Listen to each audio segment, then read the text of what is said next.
Do you have any idea what we were doing? Nope. I know we saved the world, we sought the final days, but that's about it. Yeah, I remember us doing that and punching the guy in the face when he was just like, hey, I know you just saved everything, but we fight now, right? Oh yeah, we did fight Xenos. Yeah. Good for him, he finally got the fight that he wanted. We punched him. We did punch him. Hold on, I should let some of my other friends know that I'm doing a thing.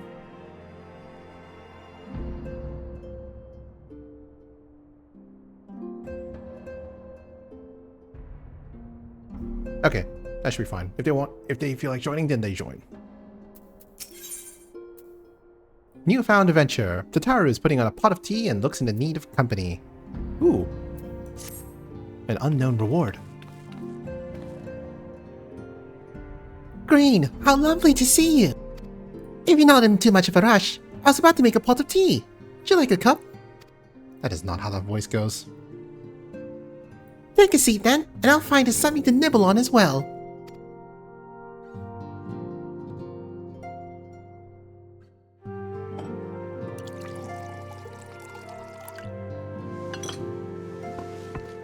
Tataru tea. With dubious prices.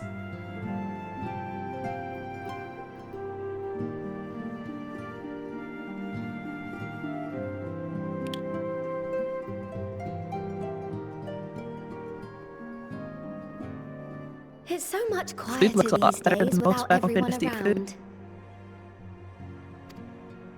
Yeah, doing that again. Motherfucker. Not that Oh, now I'm it's fine. pining for your return, you understand. So the AI understands when you say swears, okay. No, it's a network or processing issue, not like, There it goes again.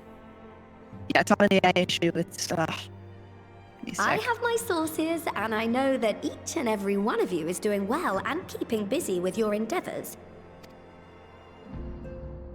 Meanwhile, I'm left with a surplus of free time and the question of how to make the most of it. What about you? Any plans for the immediate future?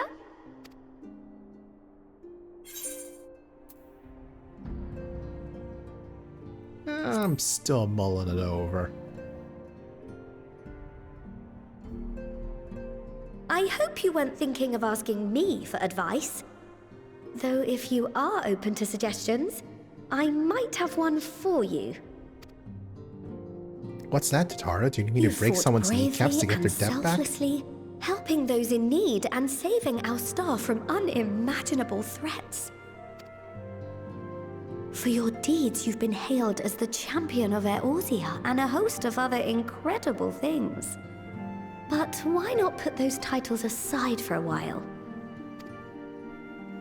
Acquit yourself as a simple adventurer again and travel the world in search of wonder.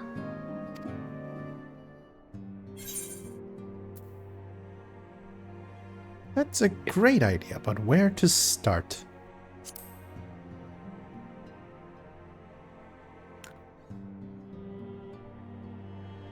Oh, with so many exciting places to choose from, it's hard to narrow it down.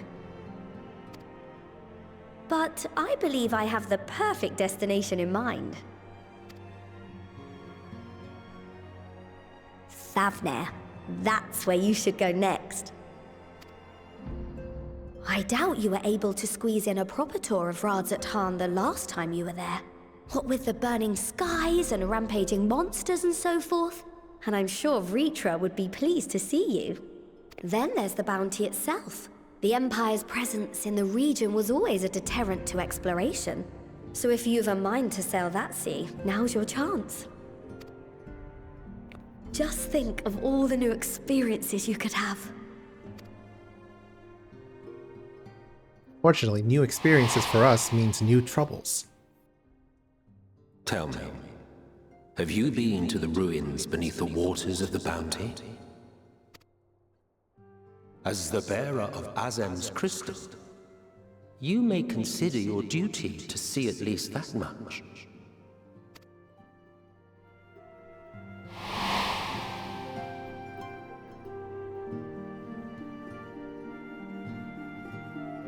Oh, I know that look. That's an adventurer ready to take on the world.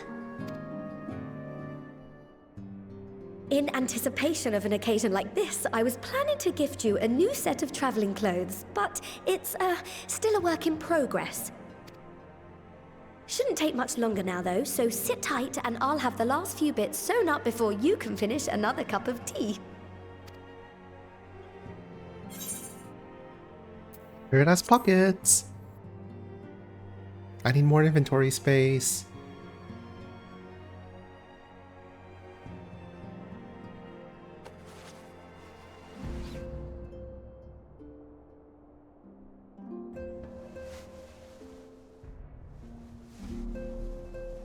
Stitch in here and trim in there. Knot the threads with love and care. Just a little more to go. I'm sure you're still brimming with excitement. I am one with the needle. See how the fabric surrenders to my whims.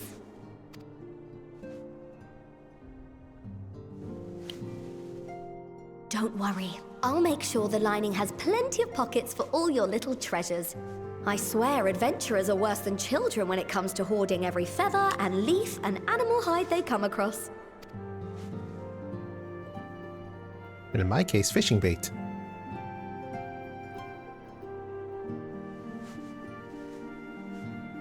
Oh, we mustn't forget the waterproofing.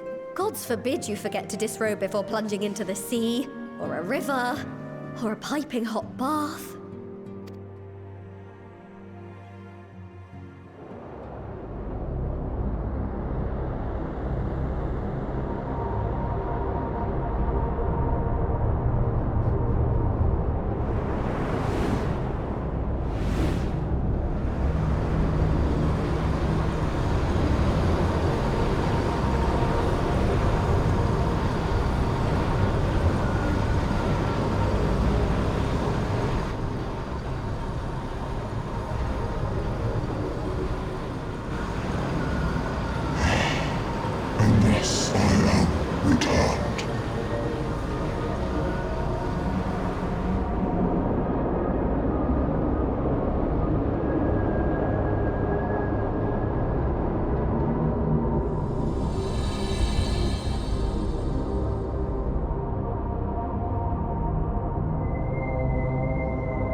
Did you say something?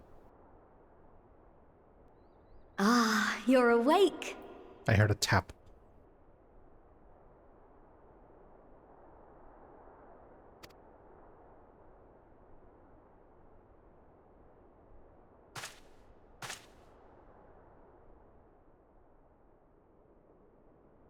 My apologies. I do get a little carried away with my sewing.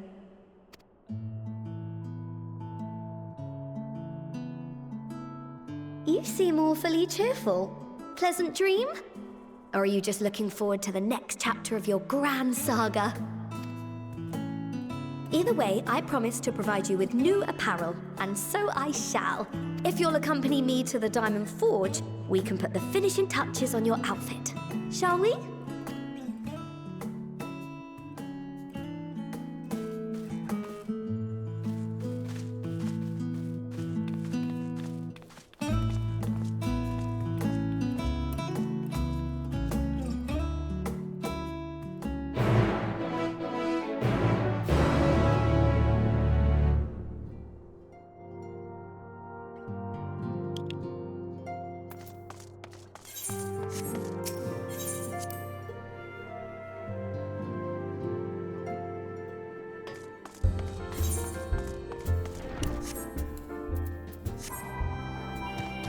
Here.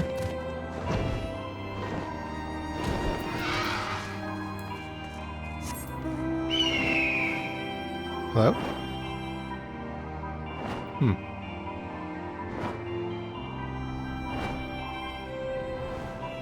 Oops, going down.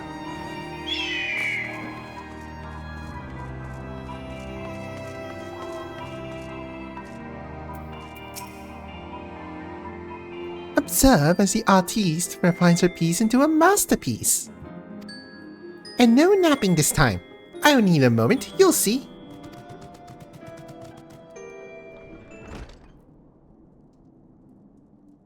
A little more room in the shoulders, open up the cuffs, a final adjustment to the hem.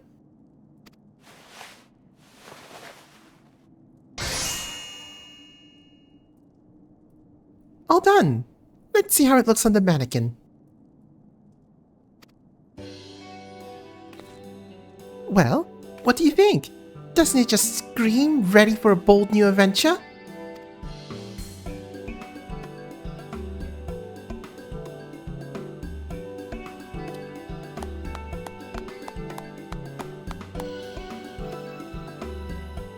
I'm so glad you approve. So, what do I owe you? Okay, hopefully this helps my audio. I think it does. I did hear the occasional click and tap from here and then, though. Oh, don't be silly. Your approval is payment enough. You're fine. If you really want to thank me, though, all I ask is that you wear this on your travels. Or at least anywhere lots of adventurers might gather.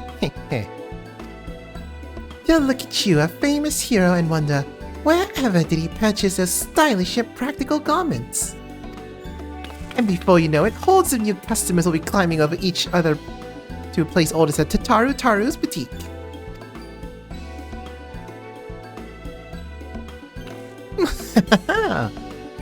I can hear it now. The merry clink clink of gil overflowing from my coffers. Sweet music to my ears.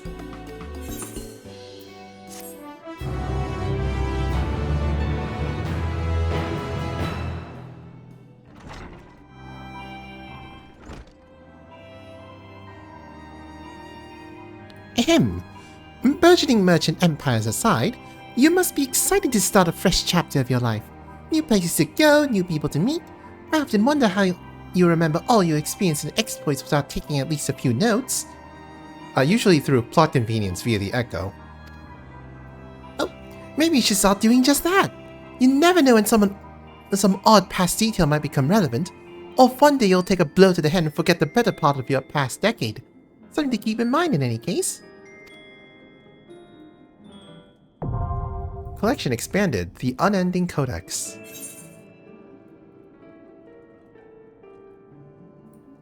Oh, I'll have to give these a read later.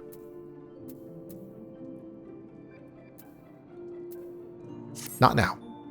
The Unending Codex is now available under the Collection of the Duty section of the main menu. New entries for prominent terms and characters will be added to the Codex as you progress through the main scenario quests.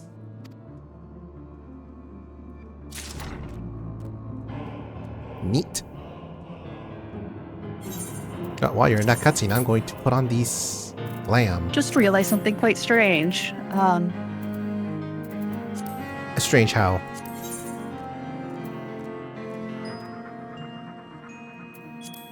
So I'm only hearing you through the stream. I'm not hearing you through Discord anymore. That is odd.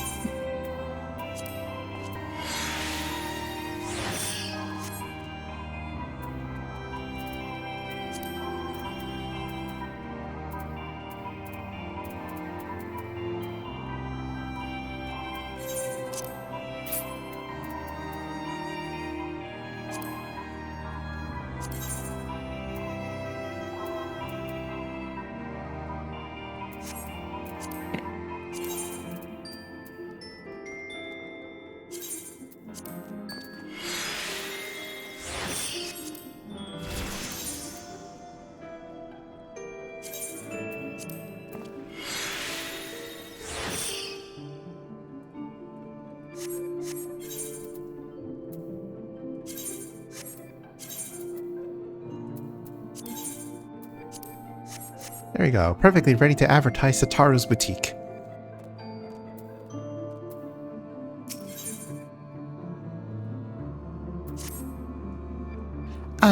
As the former... I'm gonna force discard to restart. Okay, have fun. As the former receptionist in some Hopefully places... that helps.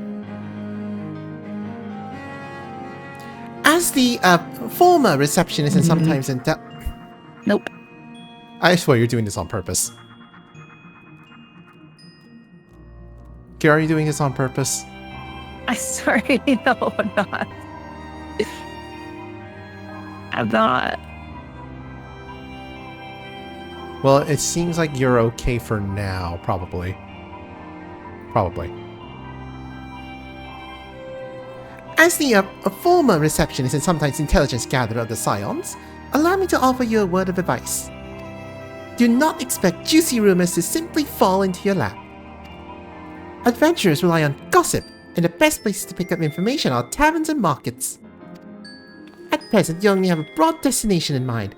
When you arrive in Thavnia, I suggest you explore your options at Merid's Mayhain, the finest drinking establishment in Radzatan. Charm the employees and they'll not only point you in the direction of the local tale-tellers, but also share with you the tricks for loosening their tongues. Now, I really must be getting back to running my boutique. Enjoy the journey, Green, and may fortune find you.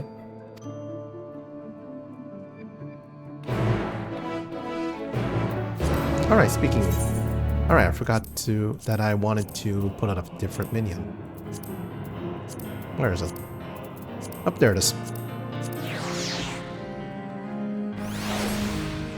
There we go.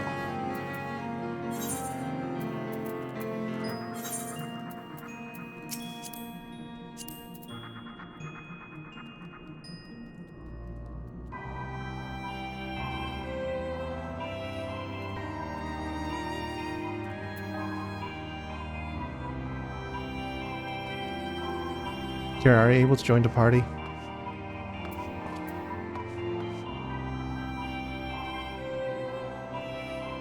Sorry, I was dealing with configuration stuff.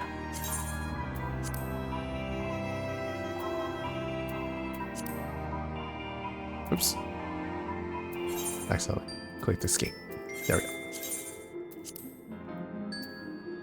Oh. What happened to the teleport sound effect? It sounds the same to me. Oh, it wasn't playing for me. Weird. Huh.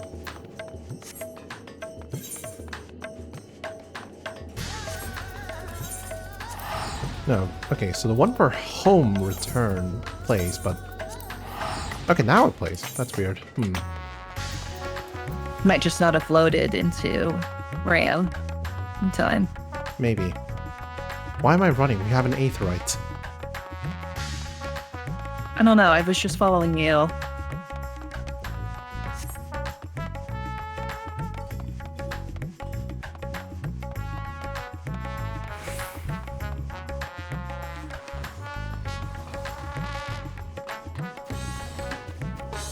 Alright, they made it so that we have a lesser effective sprint when it runs out now.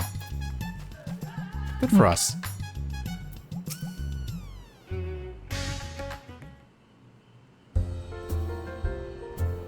Welcome to Mary's Mayhem. Yo. Oh, hello. I did not recognize you at first. Are you alone? Let me find you a table. Oof, doesn't even notice me. What? She didn't even notice me. She said you're here alone. Oh no. Ruins beneath the bounty. Would you be speaking of the sunken treasure vault? We have one regular, a historian in fact, who could tell you all about it.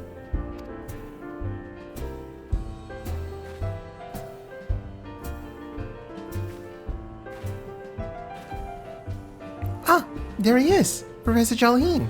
I thought I saw him come in.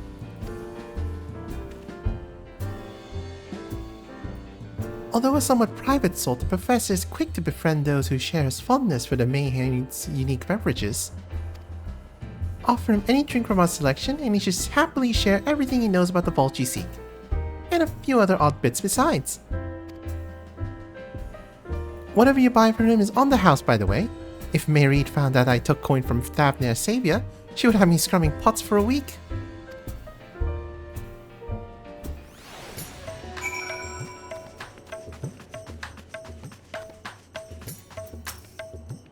Yes? The following event cannot be skipped. You may wish to cancel any pending duty finder registrations. begin speaking with Jalheen.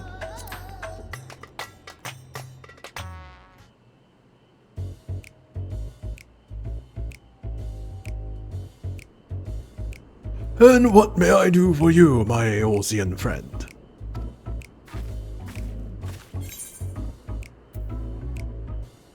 Oh, just a friendly chat. How about a drink? Well, I certainly wouldn't say no to a drink freely offered.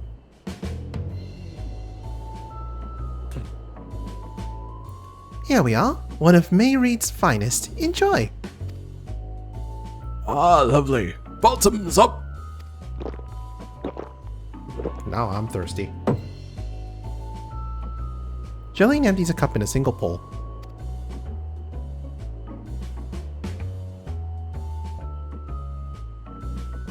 That was very kind of you, sir, but I know when I'm being softened up. What is it you want from me?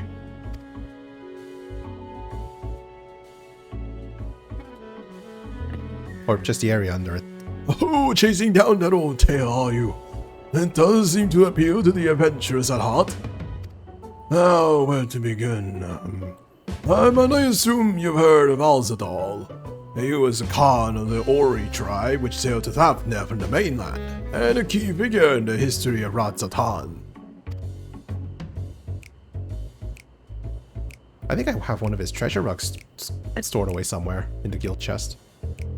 His decision His to treasure what? His treasure rug. It's a furnishing you can get from submersibles. His decision to aid the Arkasodara is what ultimately won them the war against the Gajasura, thus allowing our predecessor to lay the foundation for this thriving city-state. The truly fascinating stories, however, concern his grandson, Alzadal III, who was known for his deeds as satrap in Radzatan's earlier days.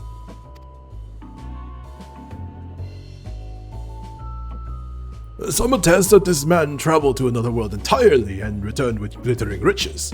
Others that he brokered an alliance with a certain worm of the first brood. And there's the tale of the sunken vault. That latter one is actually true, though. The one you seem most curious about, according to this legend, Alzadal III claimed a small island somewhere in the middle of the bounty. There he built a structure reaching clear to the bottom of the sea, a deep and secret storehouse, and locked all his worldly wealth within. In the centuries since, whenever a natural disaster or hardship befell Radzatan, folk would remember their tale of hidden treasure. Haughty souls would set out to claim their fortune, but precious few ever made it home. Would you like to hear more? Apologies, I have a slight tickle in... Oh, my cup appears to be empty. Miliel, another round for the professor. Ah, I see we reached understanding. You're a sharp one, adventurer.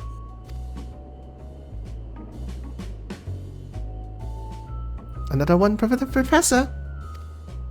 Oh, today was a splendid day to visit the Mayhen.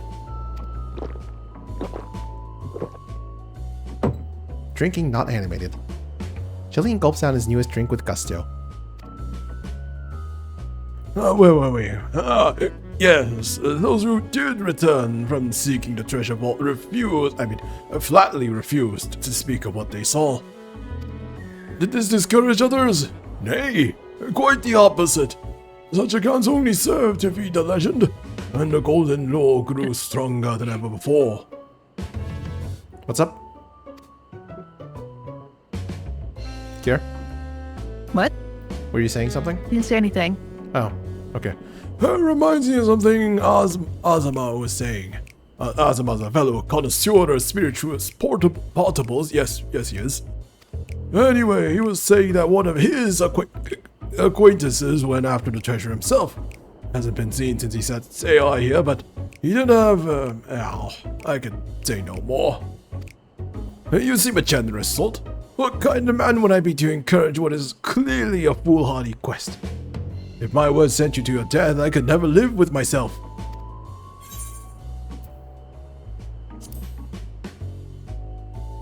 Besides, one of my friends died already. Twice. And came back. Is that so? Perhaps it's your turn to tell a tale then. What manner of dangers have you faced? The very edge of existence! From anyone else, I'd struggle to believe it. I recognize you now.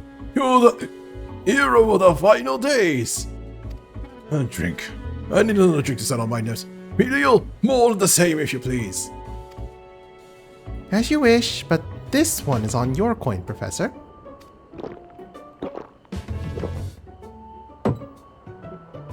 Jillian drains another cup dry.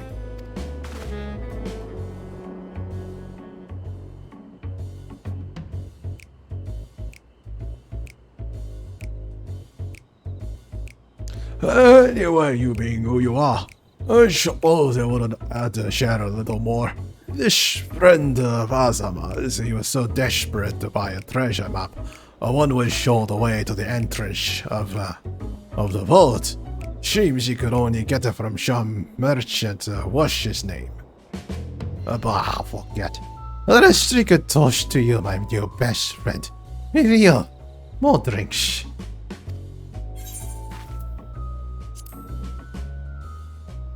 Maybe get him some water.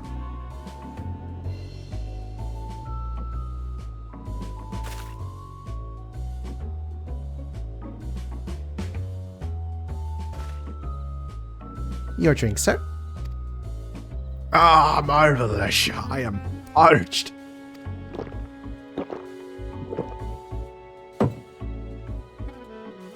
Jolene gulps down the cup of water. Oh, that was water. Did you tell her to bring me water? Still, that's probably for the best. Very kind of you, really. My head will certainly thank you in the morning. I seem to have overindulged. I am put in the mind of the words of Master Jean Don. Be wary how much of the drink you swallow, lest it swallow you. Forgive me, I will subject you to no more of the unseemly antics. If you want to speak with Azama, well, as I said, we share a taste for the Mayhane's fine spirits. Probably came in as we were talking. I wish you fortune in finding your fortune. You appear to have learned all that Jillian has to share regarding the undersea vault. To find out more, you'll need to locate a man by the name of Azama.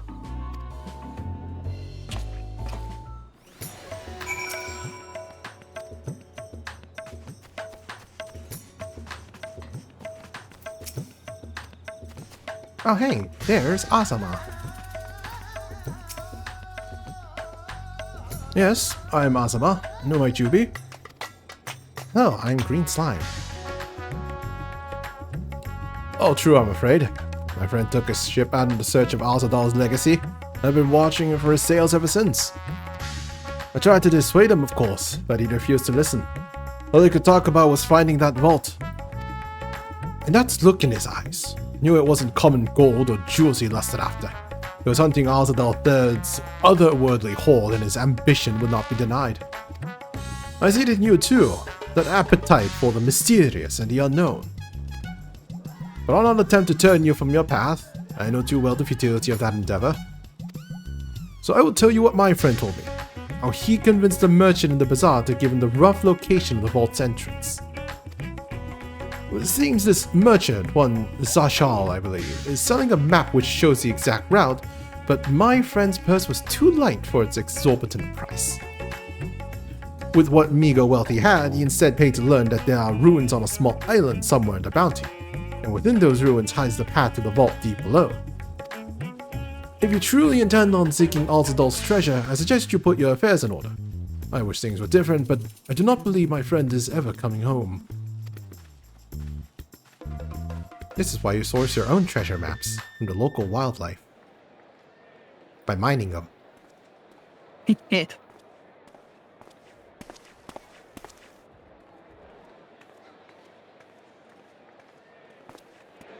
Please, Ashal, please! You must let me have that treasure map!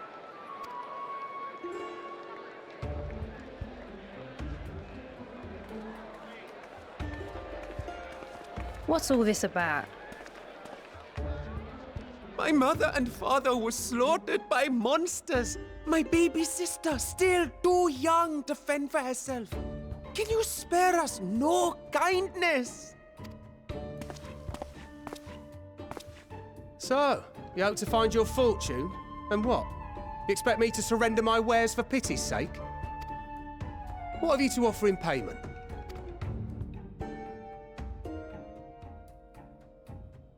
As I thought. Come back when you've more than rags to your name.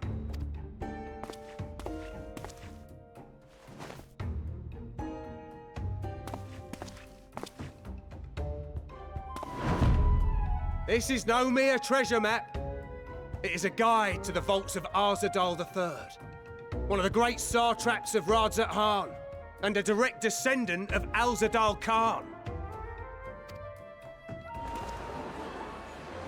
A map to Alzadal's legacy? So he says. A fake, I'd wager. This is no fake. The parchment is marked with an arcane glyph of passage. You may find the ruins hidden in the bounty, but you won't be setting foot inside without this in your possession. A priceless artifact it is, discovered amongst the rubble in the aftermath of the final days, and lovingly restored by yours truly. This map is the key to fabulous riches, and I'll be the king of fools to simply give it away. Be glad I am no such king, boy. Your scrawny-eyed had never return with that treasure alive.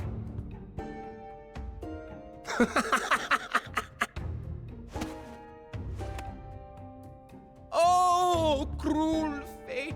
Why must you tempt me with wealth I am powerless to claim? How I shall envy the one who purchases that precious map! Whatever they pay will be but pittance against the golden hoard they stand to uncover. Oh no, he's definitely in cahoots with this. You're only now realizing this?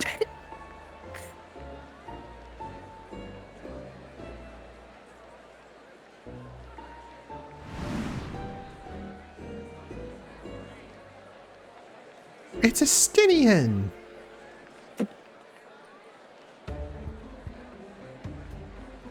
What have you, sir? Oh no, it's a Stinian. Fighting man of your stature would surely relish the challenge of recovering Alzadal's lost fortune. His sense of wealth is about as bad as Alfinode in Stormblood. A fortune, you say?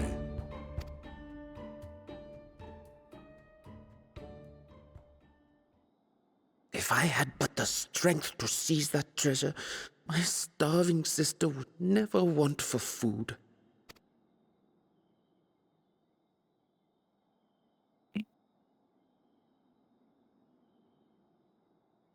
I'll take it. Will this cover the price?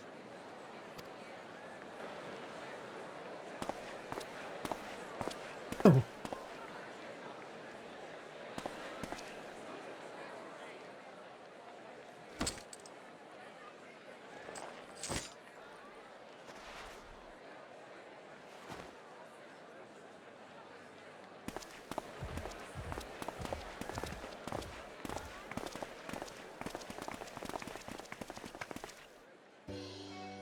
Well met, my friend.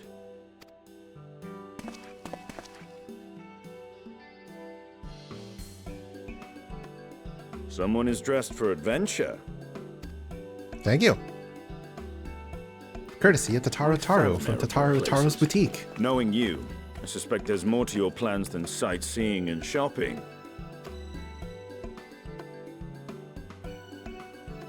Ruins beneath the bounty. Curious. And here I've acquired a map to just such a site.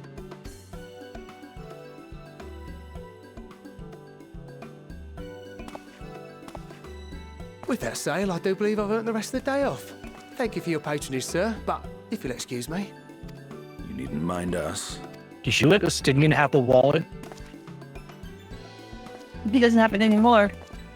Does Tataru know? It's one of the heroes of the final days. Pray the sisters were looking elsewhere.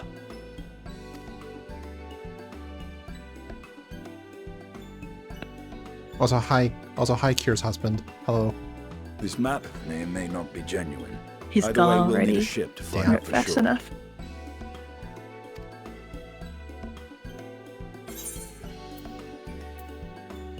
I never took you for a treasure hunter. Lest you misunderstand, I seek the treasure not for myself. If such a fortune truly exists, then it could help ease the struggles of those who lost their loved ones in the final days. I hope to do for Thavnir what you and Alphino did for the Alamegans when you recovered the Mad King's trove. Come now. You know Alphino needs little encouragement when it comes to recounting the tales of your shared exploits.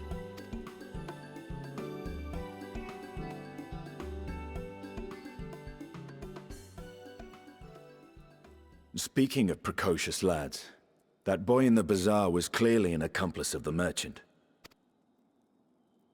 Suppose his role was to draw the attention of the crowd and add weight to the merchant's bold claims. Transparent act for the most part. It was not all mummery. The need to provide for his sister rang true enough. Thus, if some portion of the profits end up in that waif's pockets, then I will consider it money well spent. Whether the map leads us to the vault or not.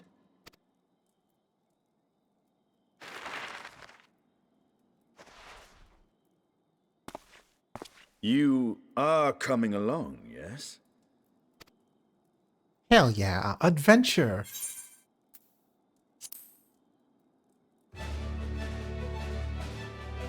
Naturally.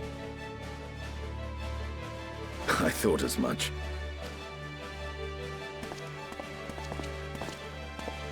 Now, let's see about securing a vessel.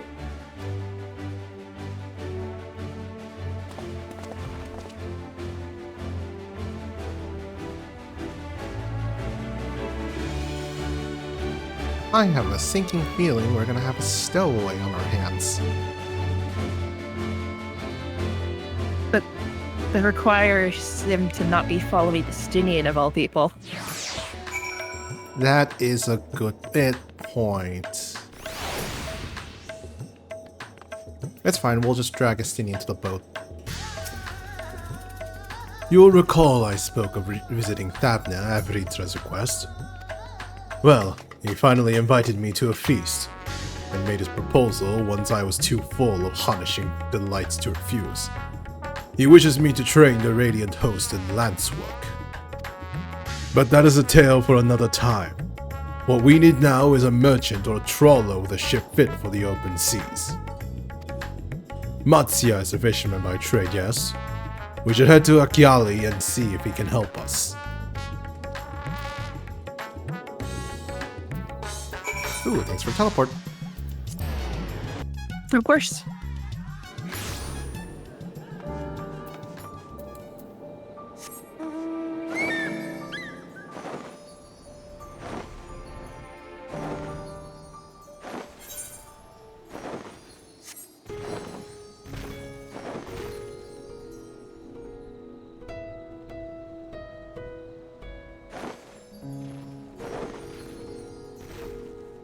Akir, say something. Something. Okay. Why? Just testing the audio, just seeing how the audio levels were, since I increased my input from my own mic and increased the Final Fantasy volume to compensate. Seems like I remember to increase your volume.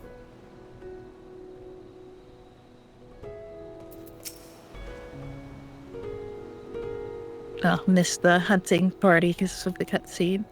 One passed through here. That's fine, there'll be more hunting parties. Yeah, I just thought I might get one from it. My friends, what brings you to our humble village? We're looking for a ship to take us to the treasure. That'll probably result in certain debts, but it won't because we're the main protagonists. So you need a seaworthy vessel to seek these ruins. Considering it was your deeds which allowed us to return to fishing, I should think everyone would be glad for a chance to repay the favor. Wait here and I will have a boat stocked and ready for you in no time at all.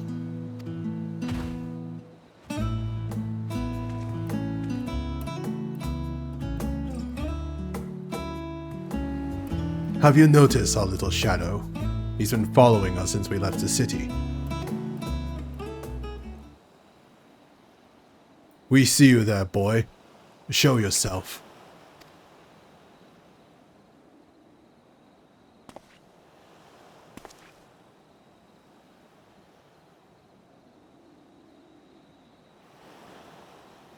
Ah, it is you. Do you know how far out of our way we walked so that you'd not cross paths with some wild beast? Says you, I teleported. I'm sorry, sir, but aren't you the heroes who saved Thavnir? You are, I know you are. And I've gone and cheated you. I work with Zashal, you see, the map merchant.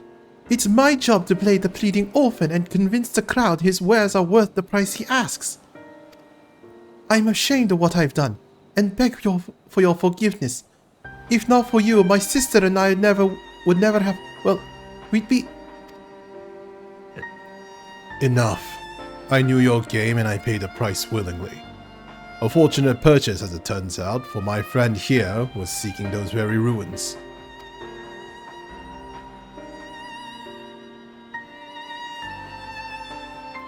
You are kind to overlook the wrong I have done you.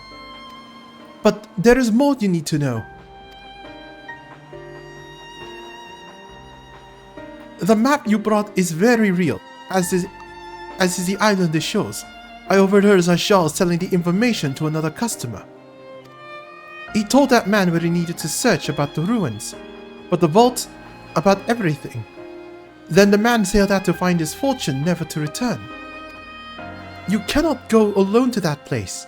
You should have more friends with you. Maybe even a whole army. I do not doubt the ruins hold danger, but I assure you, between the two of us there is little we cannot overcome. Please, I cannot bear the thought of...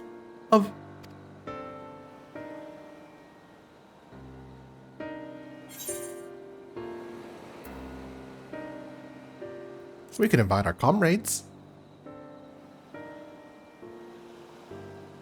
That we could. And assuming we do find his treasure hoard, it may prove wise to have more hands along for the carrying.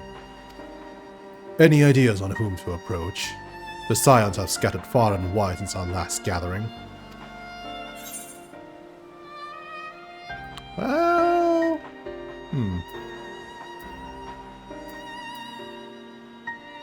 I mean, Gratia will probably be up for it.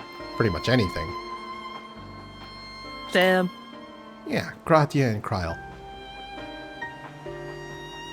Aye, Cryer may have her hands full rebuilding the students, but if we reached out to Graha, he would surely leap at the invitation. Will that set your mind at ease? Yes, if that man is as strong as you. Is he though? Strong, I mean? One of the strongest person we know. What is your name, boy? Merad, sir. Well, Merad, your life is yours to live as you will, but I suggest you find a more honest trade if you truly wish to keep your sister safe. I'm not proud of what I do. But what choice do I have? We need to eat, and everyone's too busy rebuilding their own lives to bother with two grubby orphans. Wait, boy. I didn't take this roundabout road just to see you end up in some creature's belly. Let me walk you back to the city gates. Thank you, sir. Call me Estinian. Who did you pick for the... who to bring along? Boyfriend? So, Grahatia? Mm-hmm. Ah. I think your husband has competition. Not really. My husband doesn't simp. That's a good point. I shall leave you to recruit Graha. He'll appreciate the invitation that much more, I'm sure. As I recall, he was based at the Annex. Someone there ought to be able to point you in the right direction. Let us be off too, Merad. Do me a favor and don't stray from the path. I wonder what would have happened if we chose the other choices. Because I assume we visited them first. I mean, I just assume that Graha is the correct option, and the other option is like, no, you're being dumb. They're too busy. I think we might be starting Dawn Trail, actually. So I assume that we're going to gather everybody. I mean, like, for this quest specifically. No, I mean for this quest. I feel like this might be the start of Dawn Trail, given the plot. No, we're doing post-Endwalker. Dawn Trail isn't until, like, after the post-Endwalker stuff. Oh, well, either way, it seems like the setup either way. For Dawn Trail.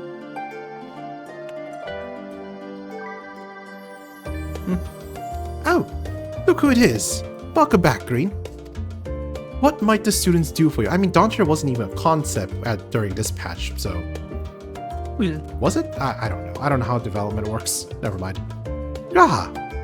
Yes, he's in the main hall with Mistress Cryle. They've been holed up in there for days. By all means, go and give them an excuse to take a break.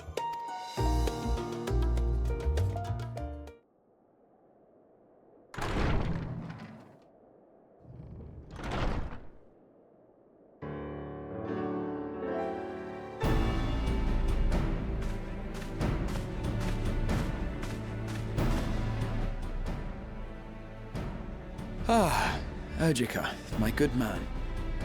Would you be so kind as to...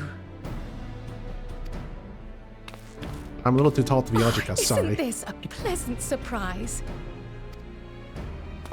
I wish you had sent word ahead. I thought I was having visions for a moment there.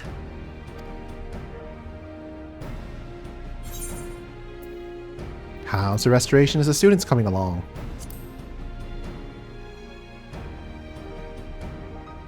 Slow and steady. Raha and I have been compiling old records of the students' activities. We located several accounts in the archives of Numenon and added them to the collection we recovered from the Isle of Val. And judging by the progress we've made thus far, sorting this pile will keep us occupied for days to come. But what brings you to the Annex, my friend? Surely you haven't come all this way just to watch us shuffle dusty papers around? How would you like to go on an adventure? The treasure vault of Alzadal III. And you're looking for companions to join you on this expedition? Yep. I would dearly love to accompany you, of course, but I'm afraid I'm committed to another task. On the subject of which, I had hoped to ask for your assistance.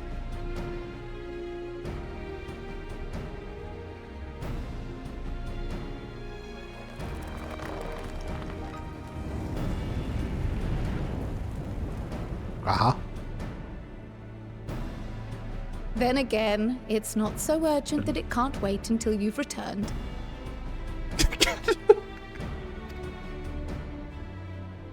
You should go, Raha.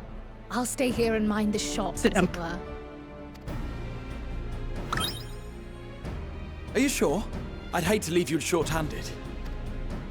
I'm sure. Just try to be back before too many moons have passed. Well, I guess we're off on another adventure already. Have you asked anyone else to come along? I have not. Then might I suggest we invite your Stola? Ever since the Scions disbanded, she's spent most of her time cloistered within the Great Google Library, hoping to piece together a method to traverse the rift. It would seem, however, that whatever wisdom she sought there was not to be found. She arrived in Charlian the other day, We spoke briefly before she began her search of Numenor. Considering what you've told us of Alzadal's extraordinary feats, I do believe your Stola would be more than interested to hear what you have to say.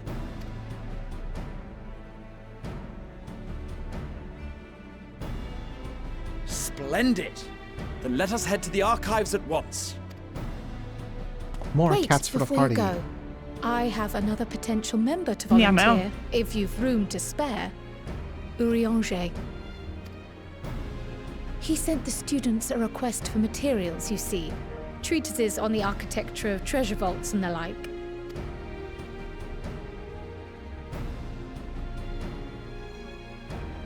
From what I can gather, the Loporrits are looking to make improvements to their own creation and wish to learn more about how we build things down here.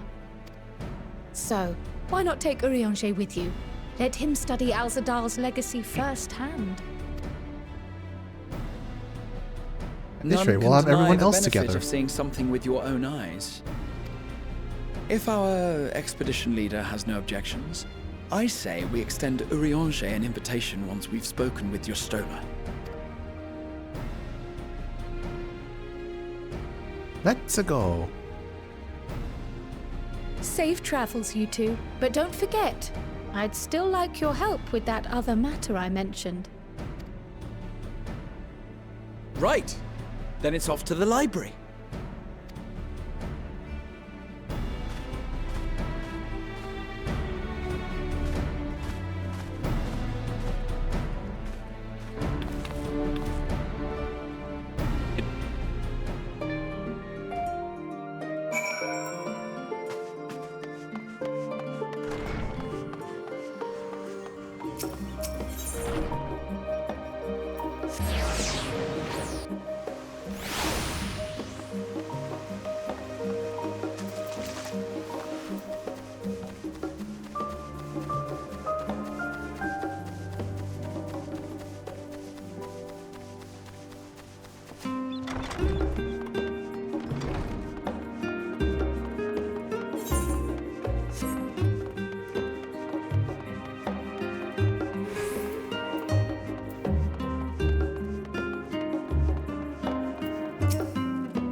Oh, a tired cat. Newsy girl. Yep. Doing a big snooze.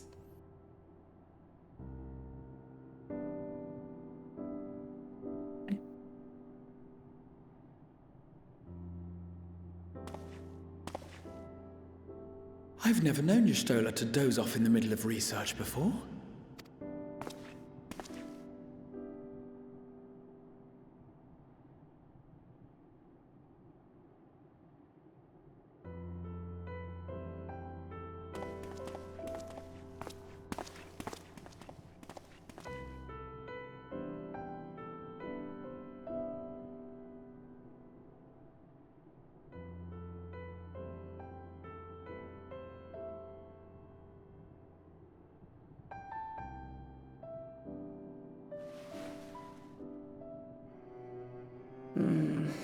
Close my eyes for one moment.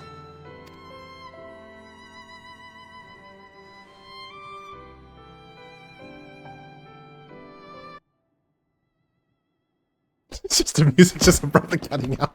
Ow! Yo. Ouch. Bonk. Bonk. How long have you two been here?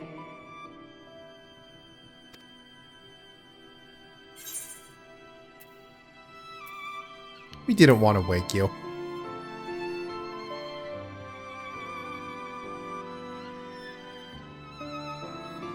Nor did I want to fall asleep.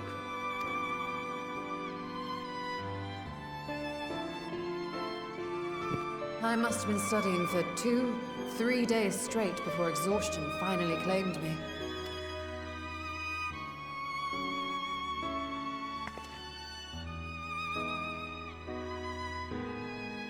As you know, I've been researching ways to travel from the source to one of its reflections. Well, looking for hints at least. I don't expect to find a simple set of instructions tucked away in some dark corner of the library. So I've been skimming through the stacks, hoping to uncover even a partial mention of any similar feats in the past. A means to travel between worlds exists, and you can be sure I will find a way to employ it. Just use the crystal tower while you have the echo. Problem solved. So I promised Runar. But 'twould seem I've set myself a nigh impossible task. You needn't be so hard on yourself. The leap I made with the crystal tower was not achieved in an afternoon. It was the culmination of a collective effort spanning generations. Oh, you think me discouraged? I assure you, 'tis quite the opposite. A daunting challenge and the time to sink my teeth into it. I feel like a fresh-faced student again. A scholar in her element.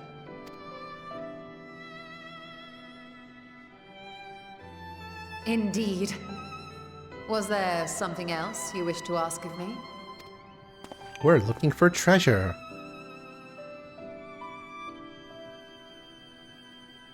Alzadal is no minor figure in Harnish history, and much is known about his family. What'd you say, Kira? Didn't say anything. Oh, well, some noise came through. Don't know what it was. Sorry, I might be a lawnmower. But this Oh, no. is the first I've heard of a descendant surviving a trip to another world. And we have 2 cats in the party. If those tales are true, then he may have left behind So some when do we get clue as to another- how it was accomplished. With the plot of Dodge Trail is the third kitty. I guess?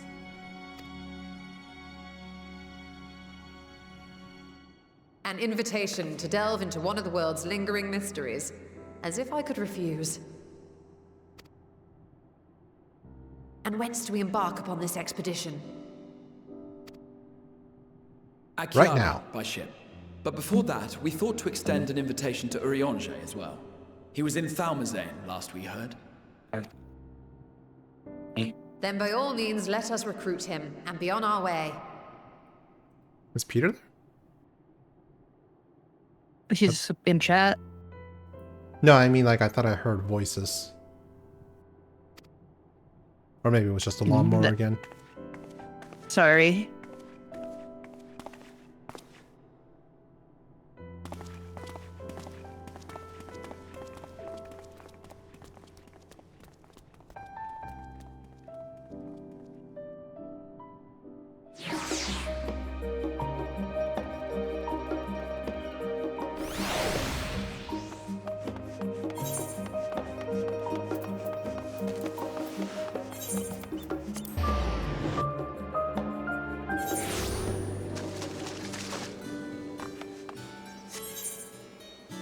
Where is the Thalmazane? Oh, down there.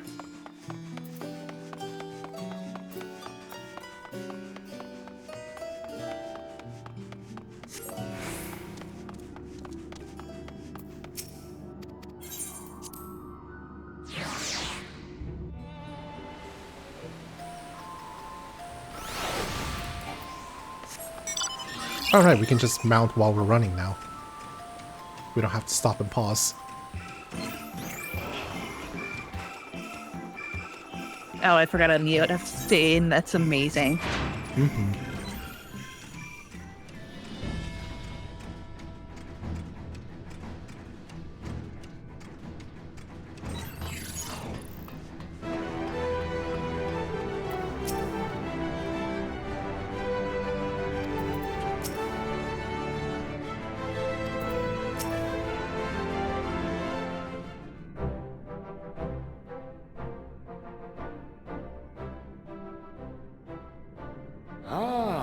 Our illustrious champion. Ah, our illustrious Cloaked in the mantle of astrologian. the common explorer, fame set aside in thy pursuit of simple adventure. I am told a new expedition is in the offing. Yes. Wasn't Thancred with you? Might as well bring him along too, if he's nearby. He left to attend to some personal errand, but should be returning ere long.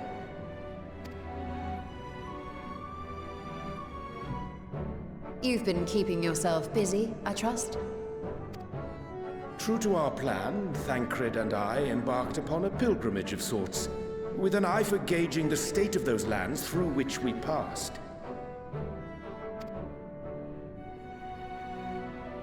Our travels were interrupted, however, by a request for aid from our befurred lunar allies. As you may recall, the Loporrits had been seeking new purpose for the moon, another role through which it might serve to benefit mankind.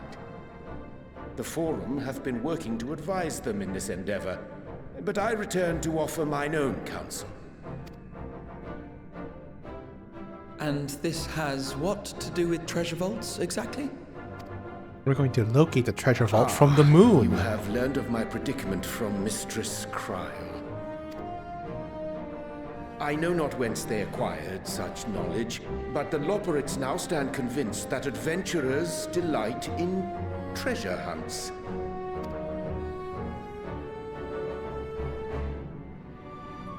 Thus, with their newly built wonderland of riches and mystery, do they hope to entice all manner of daring delvers to the moon. So earnest and innocent was their desire to bring joy to the world that I found myself powerless to refuse them my cooperation. Oh, so this is where the whole new lunar exploration thing started. But what of you, my friends? Why are you come to Labyrinthos? Cosmic exploration. There we go. That was it. Fascinating. This is indeed a most fortuitous opportunity. I should be honored to accept thine invitation.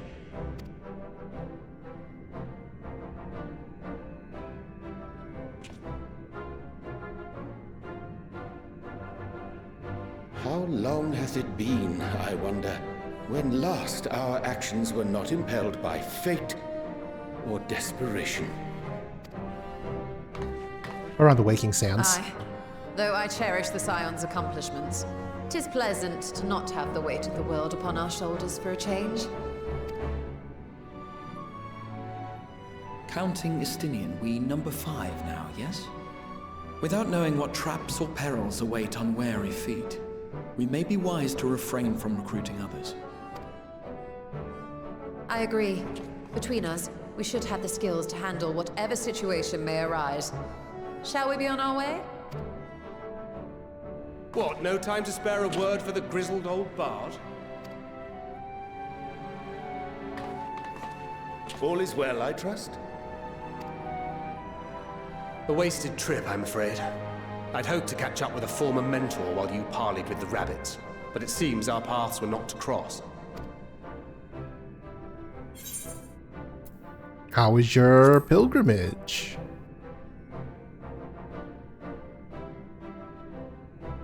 Having an astrologian beside you on the road is surprisingly convenient. And it doesn't hurt that he's making strides with his light-hearted banter.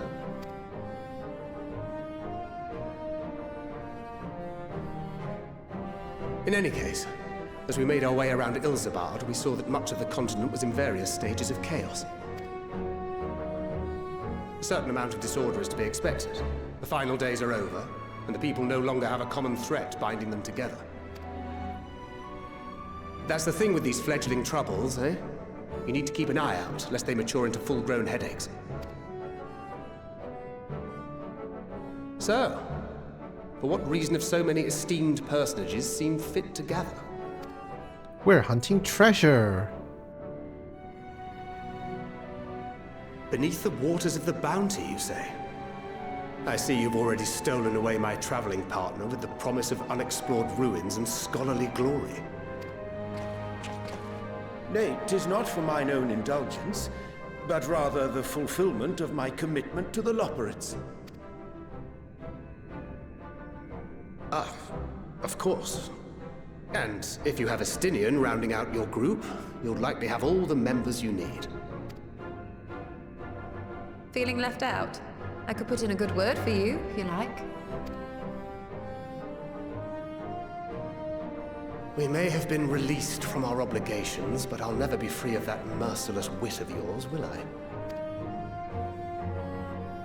In all seriousness, 'tis best I sit this one out.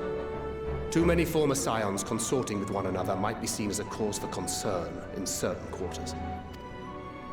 I'll return to my usual reconnaissance and scout out the situation in the Far East. Feel free to share if you come across any interesting revelations. Till we meet again.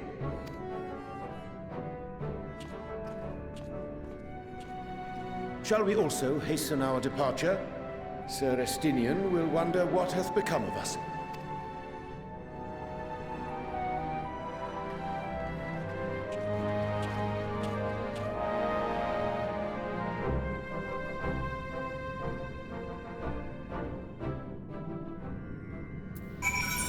I should increase the voice for the voices.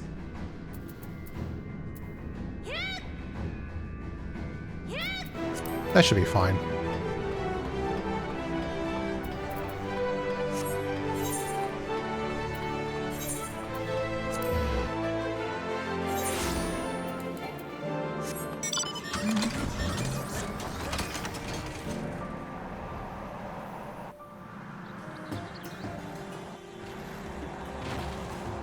Probably.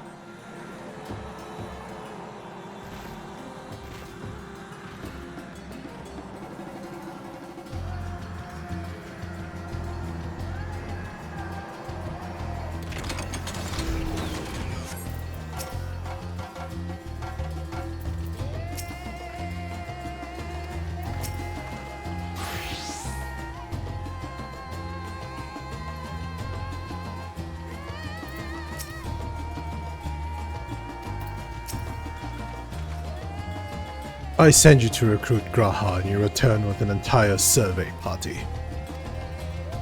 I hope Mattia's boat is sturdy enough to carry us all. What he means is, we are grateful for the use of one of your precious fishing vessels. We are more than glad for the chance to provide it. I ask only that you take care to steer clear of the reefs and the shallows there. Aye, we'll keep an eye out. Select a reward.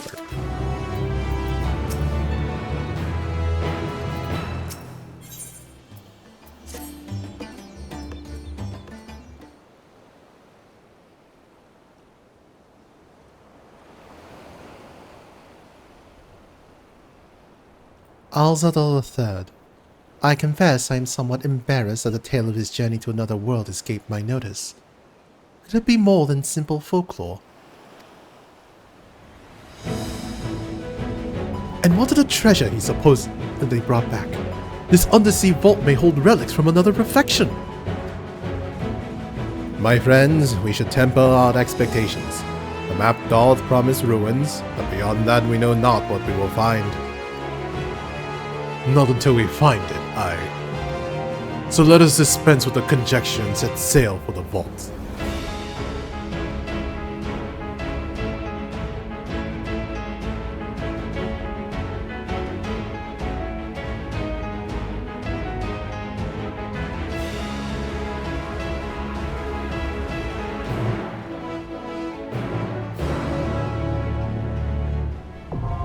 Alzadal's legacy now accessible.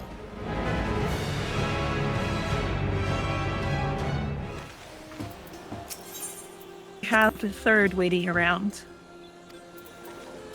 Where? Right next to me.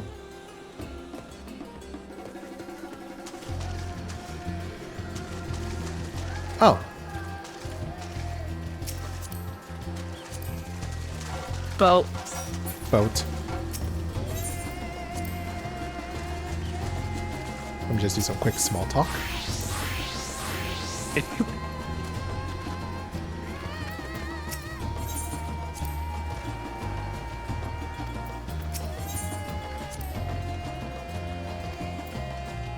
Alright, let's go.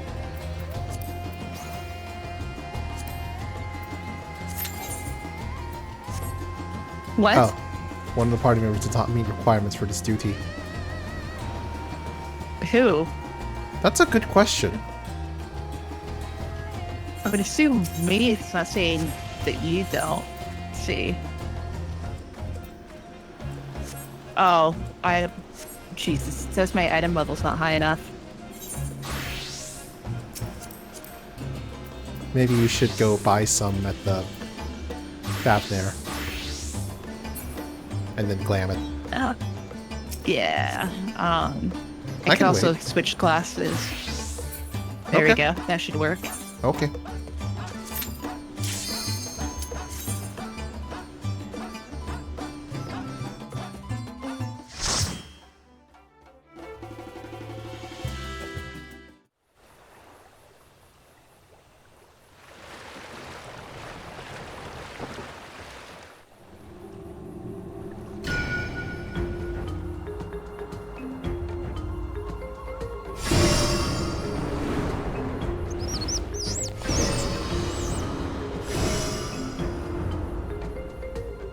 Ilsabard, Alzadal's legacy.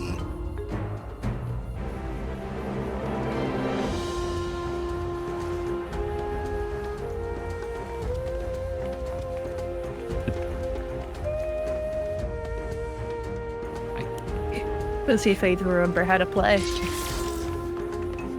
You better. I'm sure you guys can survive without reses. Oh wait, we got a res mage, so we're fine. Boy. Oops, that's not the range attack button.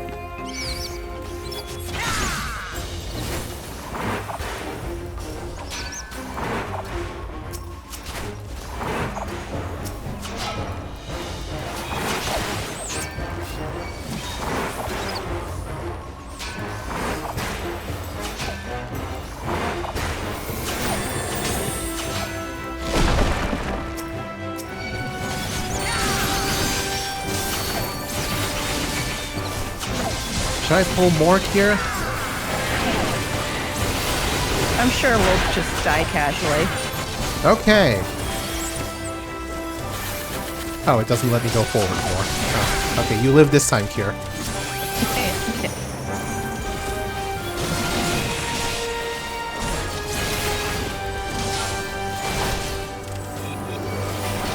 Oh man, that is not what I meant to do. Yeah, sure, it's fine. Maps with the passage open the path forward.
Whee!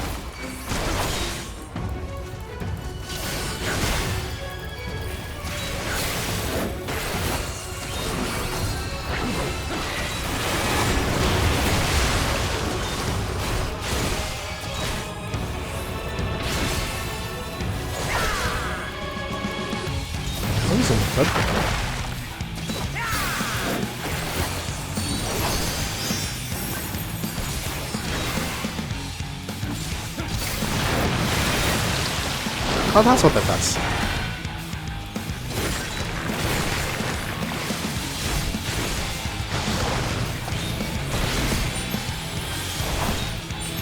Sinking feeling the blue tentacle is gonna be a donut shape.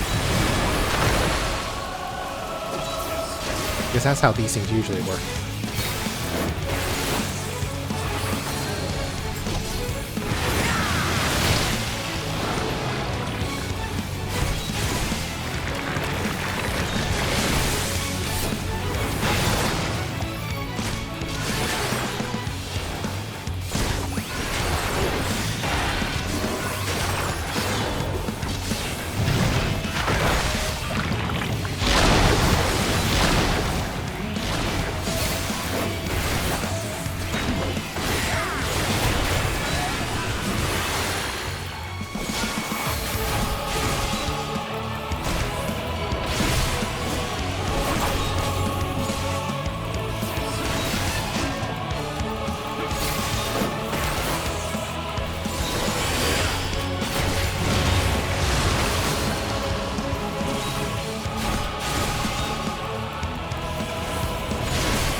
Something like that. Assaulting across the teleporter. Whee! Oh no! Like Sonic. Yeah. What? I said yeah. Not the girl in the chat. I think they were just saying that they were, like, as if they were talking underwater.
More Leroy!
Whee!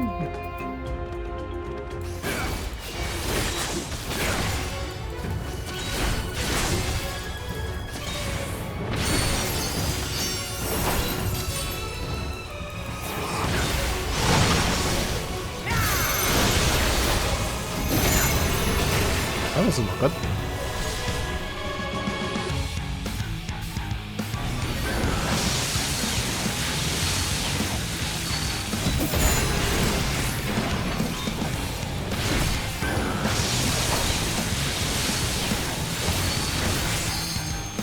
Okay, so that's really cool.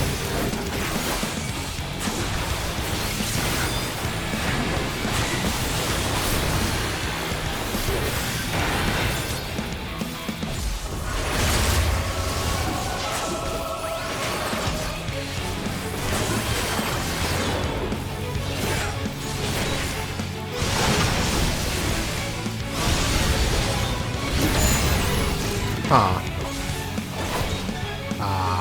Maybe here? I didn't even notice that one was angled. Ah, crap.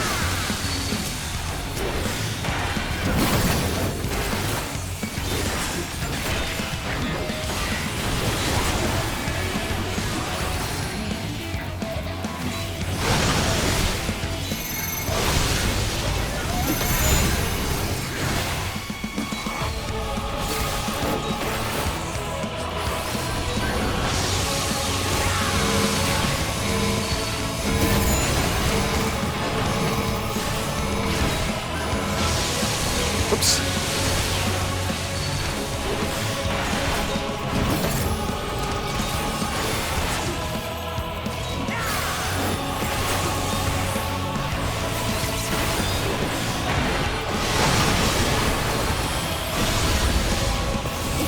Okay, what the hell is this one? Over here, I think. No, wait, that one's reflect, not that one.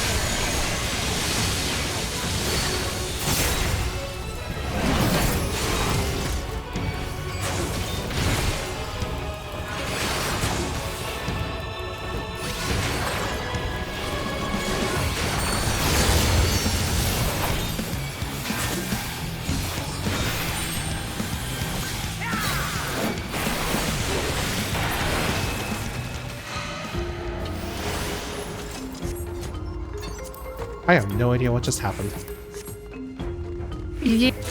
Was struggling to both heal and figure out the mechanics. I mostly just followed.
That's a pretty quick duty. I think this is the end boss already. Maybe. Looming Warden, Kapikulu. Seems like it.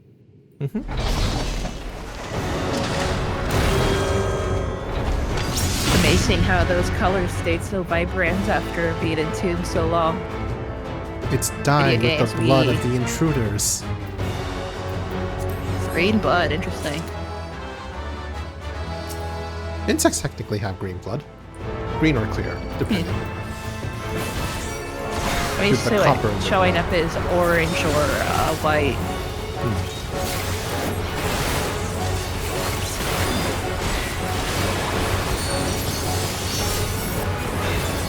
Just chastisements.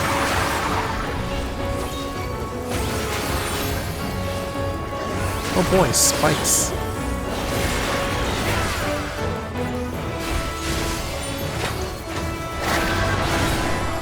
Oh no.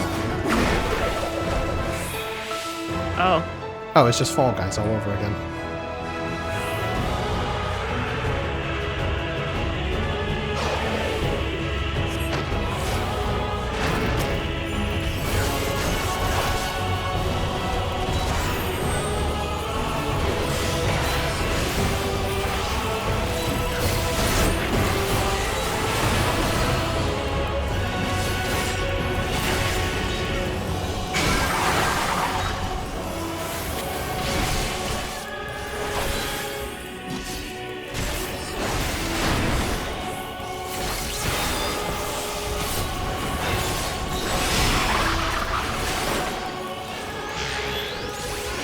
What the hell's that? I don't know, but I think we should buy one of these. Where he? I don't know. Oh. Oops. Okay, so it does an area damage near the same color code.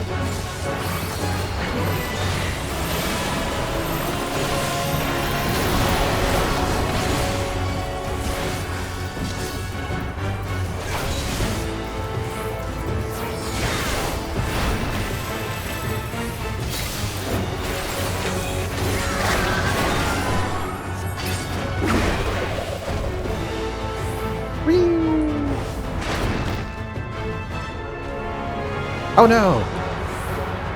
Big goof. Oh shit. Fuck. I can't get it to stop spitting out. You gotta keep holding. I was, but he was insisting on being pulled towards the edge anyway.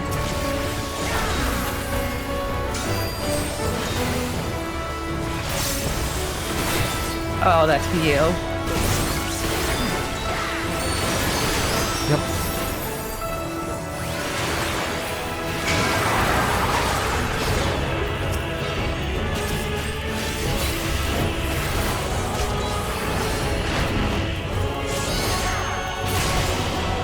Huzzah!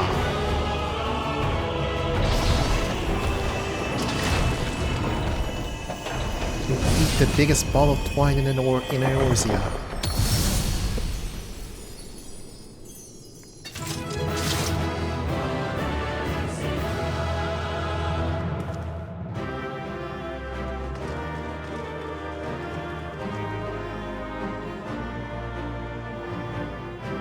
Oh hey, we're actually doing the cheering pose again after we beat a boss. Because ever since Shadowbringers, it was just a simple nod. I guess we're a lot more excited now? Yeah, because we beat all the boss things where everything was about to die.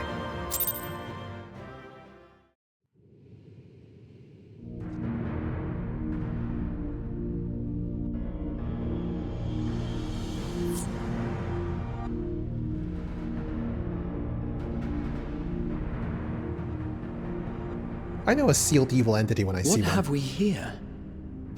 'Tis not unlike a Hunnish alchemical furnace in design.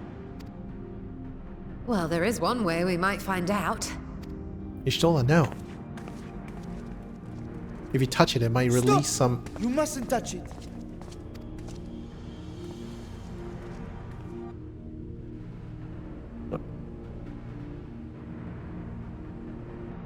Vritra! Oh, my apologies. Should I continue calling you Varshan? Well, guess You may address me as never you mind, wish. different. My nature is no longer a secret. What happened? I heard a young boy voice and immediately thought, wait, that stowaway managed to stow away. Ah. But no. Still, this is not a setting I imagined for our reunion. Surely you've not entered these ruins as common looters. Would Not that we exactly. could deny your accusations, but I fear you're not far from the truth. Great Vritra, might we beseech thee to explain the nature of this strange contrivance?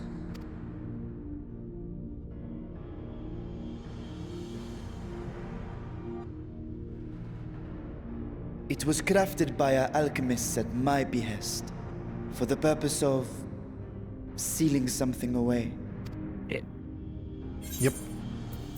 I wasn't gonna touch it, but you know, Y'shtola.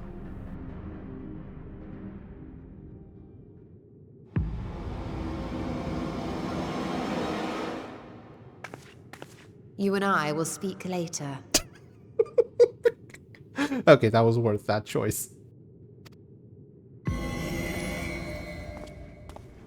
Not the time for frivolity, my friend. Not the time. This something of which thou speakest. No, I told you Y'shtola is might your it friend. be some manner of threat? What did he say? He said, remember when I told you that Y'shtola was your friend? Yes. No, I don't actually remember that anymore. It's been a while.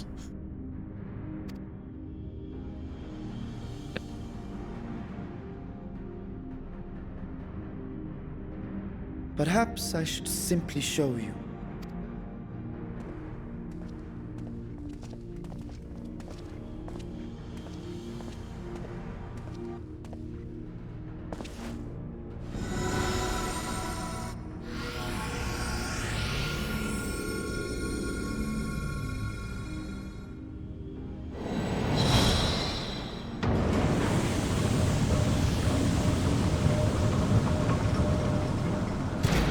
Evil soup.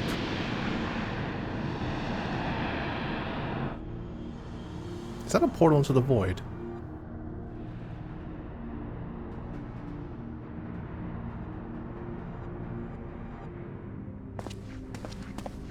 I have lifted the seal, if only for the moment, by an authority only I possess. A planar fissure? No, my friend. Small though it may be, this is a functioning gate into the void.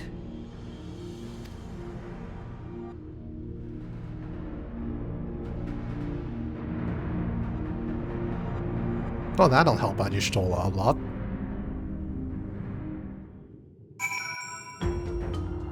What's this clip? I have to watch it.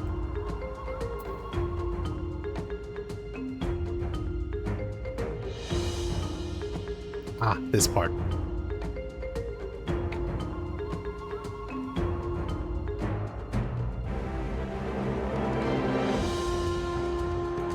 It's fine. Friends do banter with each other all the time.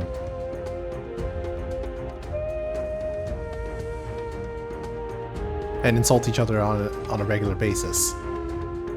Isn't that right, Kier?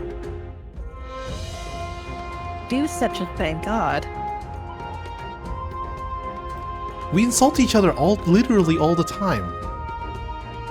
We? Whoever Yes! said we? We, us. Now I'm pretty sure it's entirely you. You're just abusive. Wow.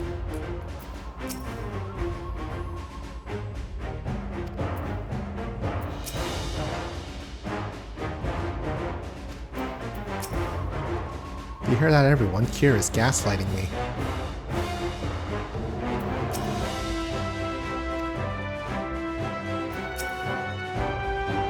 Void gates and fissures are much the same thing in practice, in the sense that they both allow passage between the source and the 13th. The difference in terminology refers to the circumstances of their creation.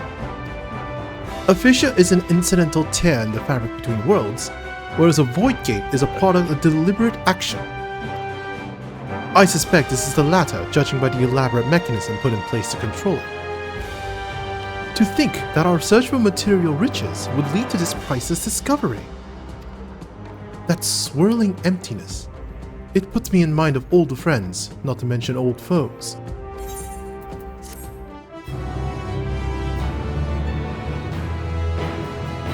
You may now enter Alzadal Legacy with authority of NPC avatars.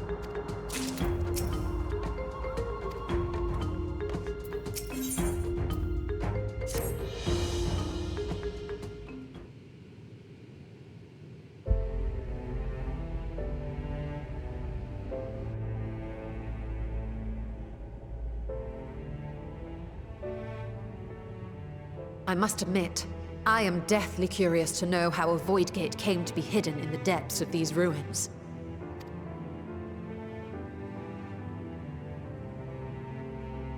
To tell that tale, we must first peer far to the south, and even further into memory.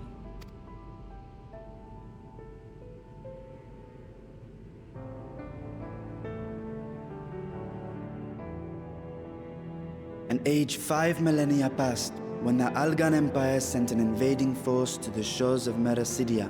The southern people rallied around the commanding figures of Bahamut and Tiamat and fought fiercely to repel the would-be conquerors. With Bahamut's defeat, however, the tide turned against them. Desperate to seize any advantage, the Mercidians resorted to summoning primal entities. Ah, yes, the Warring Triad. In response, Emperor Zande forged a covenant with the Cloud of Darkness, sovereign among the all-devouring denizens of the Void. Thus bolstered by icons on one side and Void Scent on the other, the two armies clashed in a battle of unspeakable carnage.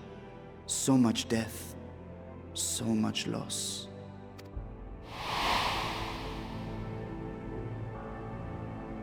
I consider myself well versed in that period of history, yet you speak as one who witnessed it happen.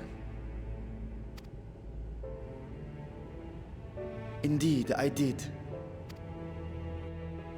I heard Tiamat's roar of defiance and sped toward that war-torn land.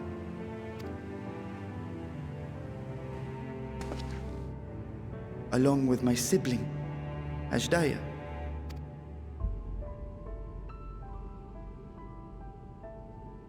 We dragons are not male or female as men are wont to classify, but elder sister is the closest a mortal tongue can come to describing what she meant to me. I was the last of our brood to hatch, and Ashdaya cared for me where my sire could not. Thus I was with her when Tiamat roared, I was with her when she journeyed south, and I was with her when she fought against the Void-sent hordes.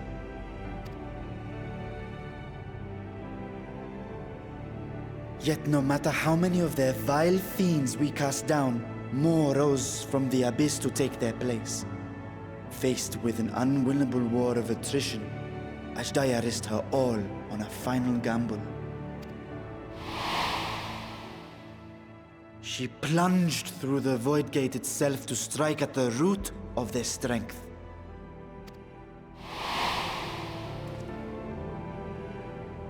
I tried to follow in her wake, determined to lend what aid I could.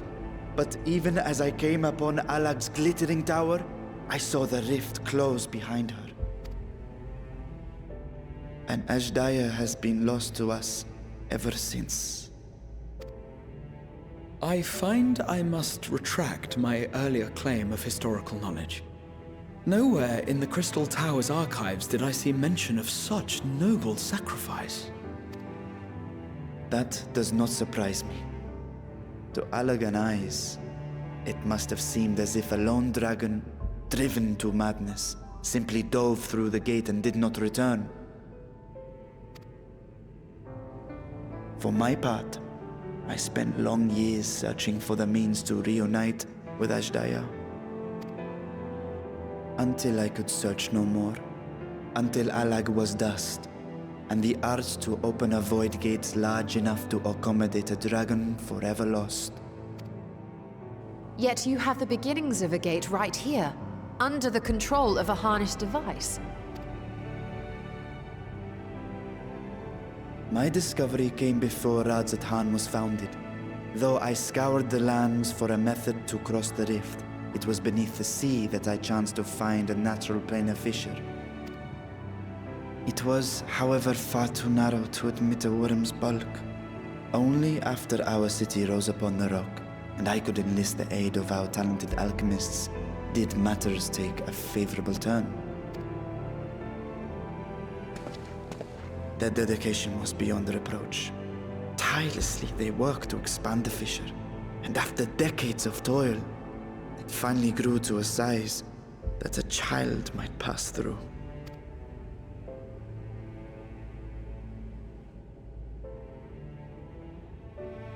Not long ago, you told us that you called out to your kin, that Ashdaya's answer was silence.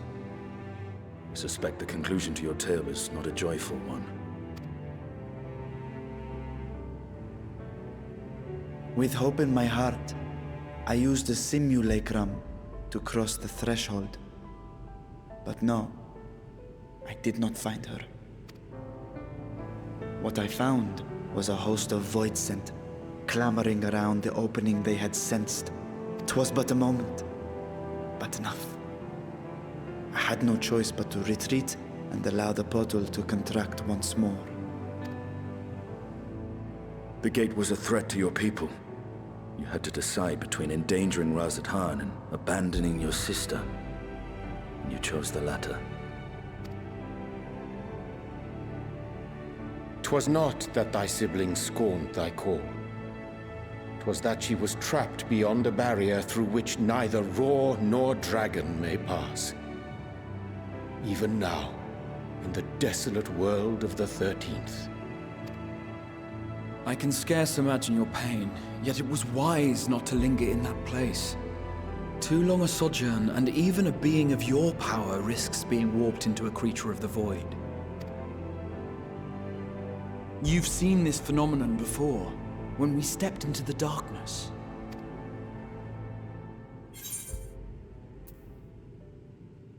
I remember when Nero turned purple. He almost didn't make it. Well, yes. His wounds had allowed the Void's corruption to enter his body and twist his ether. Had it been allowed to progress much longer, I presume he would have been fully transformed. Then there is little hope for Ashdaya. Ah, no. I hadn't meant to. I speak only of possibilities. The scales of the first brood are extraordinarily resistant to ethereal fluctuations. They are the protective talisman's core components after all, and even the corruption I described would struggle to overcome. And we also have a cure for tempering now. Of course. With the warding scale in one's possession, one could conceivably survive a stay in the 13th without being warped by its energies.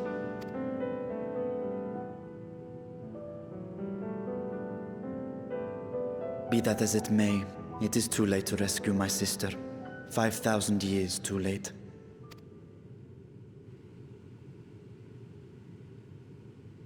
And now countless others look to me for guidance and protection.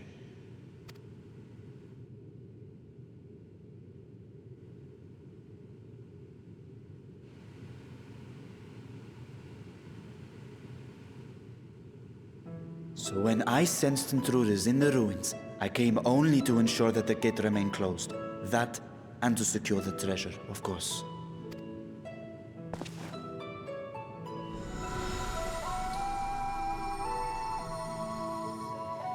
I wish only to forget the rest.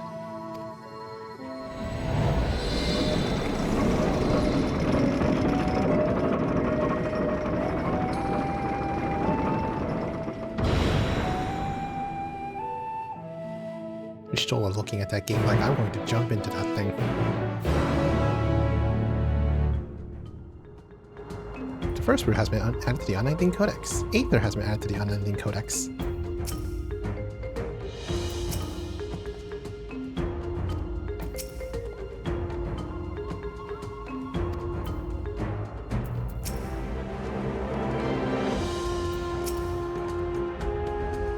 So they managed to not only to expand the fixture, but also manipulate it as one might a gate. Astonishing.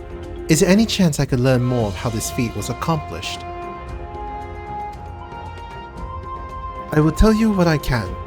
First, however, I must return to the High Crucible, and arrange to replace the Guardians you so handily destroyed.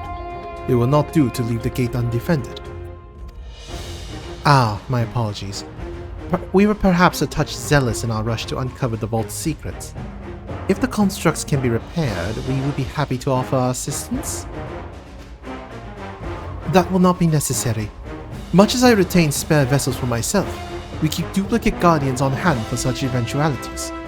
In any case, we should return to Razatan.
I promise we will discuss the Void Gate further.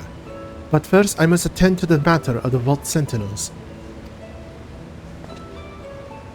As your instruments have no doubt informed you, the Kapikulu has been reduced to so much scrap. Please bring a new one out of storage and see that it is conveyed to its post along with some few lesser constructs. Was it tomb robbers? Fiends born in the Tower of Zod? By the sister, do not tell me a blasphemy yet roams free. No, it was me. If I could whistle, I'd be whistling. Wait, you can't whistle? No. Huh.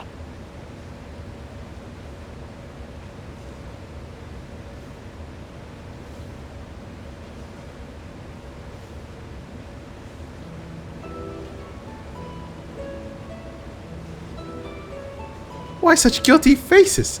Surely it isn't you who are responsible for the... oh. Well, the details aren't important. I shall see it done immediately.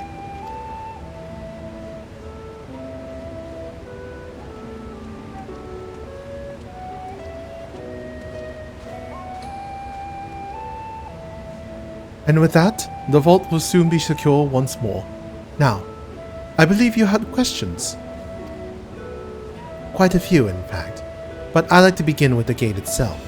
It is still functional, yes? Indeed, which is why I saw it sealed with an alchemically forged lock and awarded it with my magics. Such power must not fall into the wrong hands. In truth, the primary reason for the vault's construction was to keep the gate hidden from the outside world.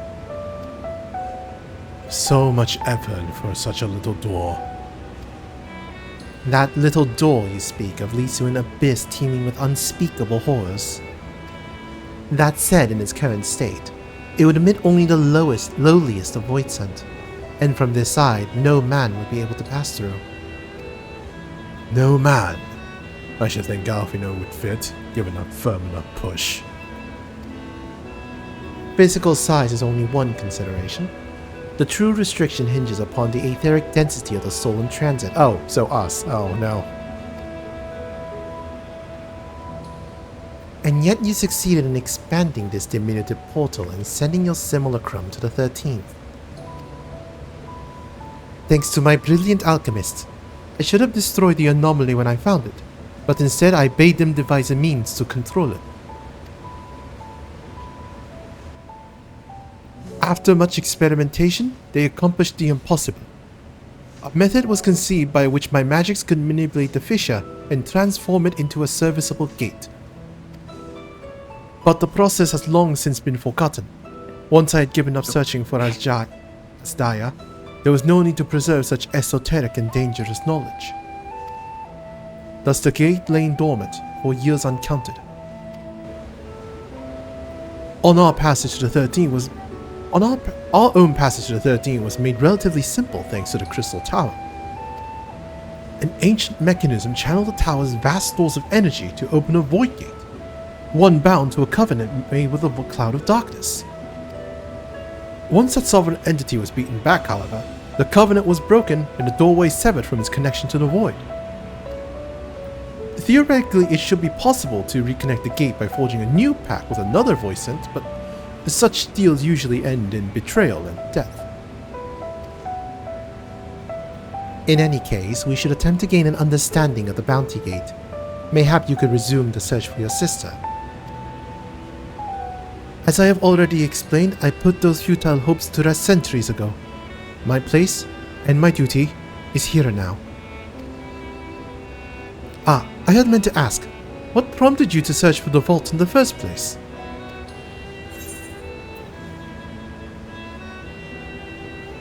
It was all the Stinian's idea.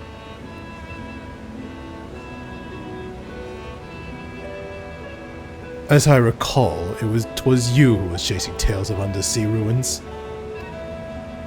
Well, as you have seen, the fabulous wealth from the stories is quite real, if not its rumored origin. But I'm afraid I must assert the prior claim. I've been adding to that trove for years, little by little. But the time has come to spend it, that I might alleviate my people's suffering. Then we are of one mind. We had no intention of taking it for ourselves. Isn't that right, my friend?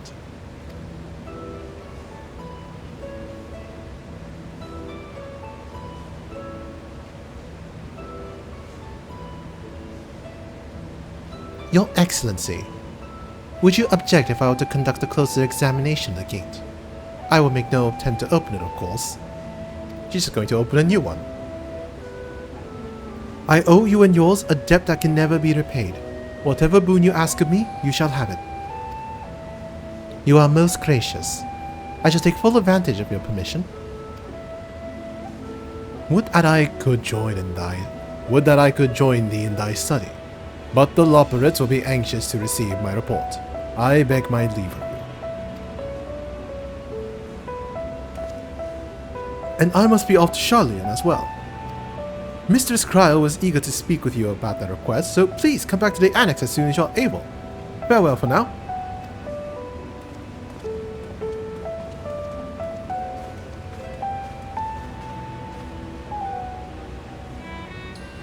We can discuss my findings once I return. You'll not be rid of me so easily.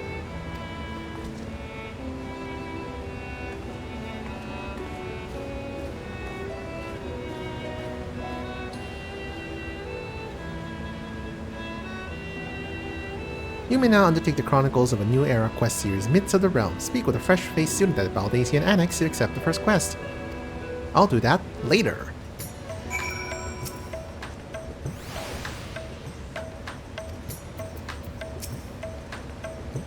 The difficult part in all of this will be deciding how best to put these riches to use. Will you lend me your assistance in these deliberations? Well, anything to make up the constructs we broke. That's the most important plot alliance rate of all time. Of all of them, no big. Oh no.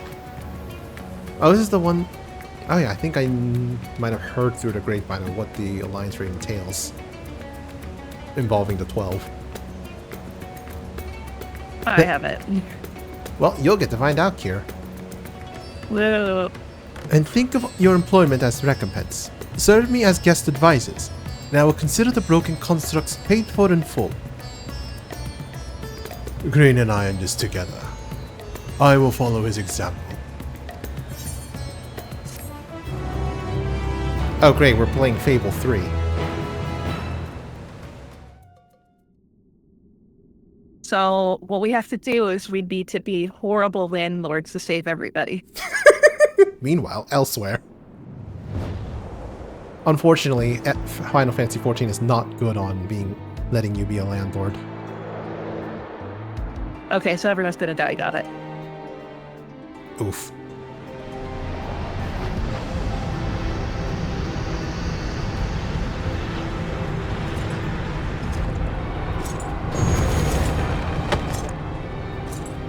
Oh no.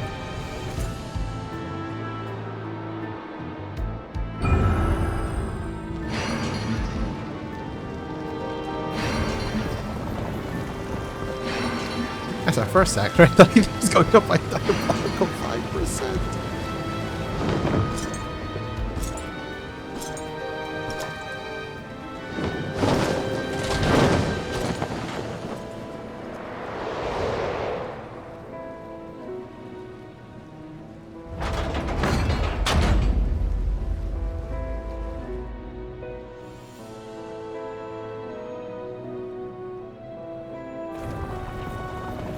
Sensed the breaching of a gate, but it was not instigated from this side.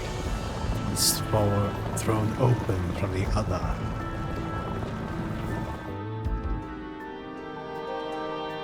I too felt it. A rare occurrence, yes, but such a tiny portal is beneath our notice. There are more pressing matters at hand. An opportunity is upon us, the coming of which we waited on nigh for 10,000 years. We dare not let it slip our grasp.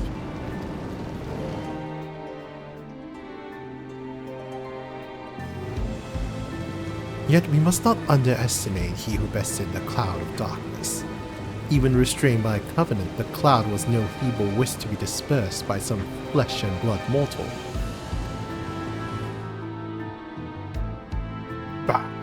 Let him come.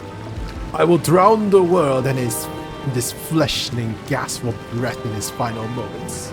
Watch this fleshling gasp for his breath in final moments. I can read it.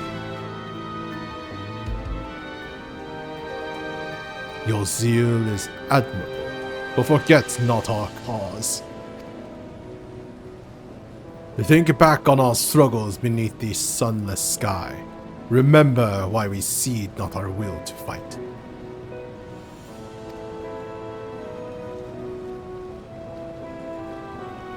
'Tis time we set the war in motion, and win redemption for our star. I'm getting some Final Fantasy 1 vibes.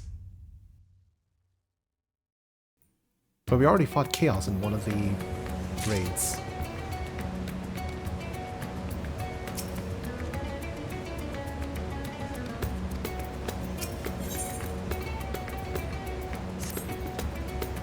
Shall we begin? If we are to spend the treasure wisely, then we must first determine which groups would benefit most from monetary assistance.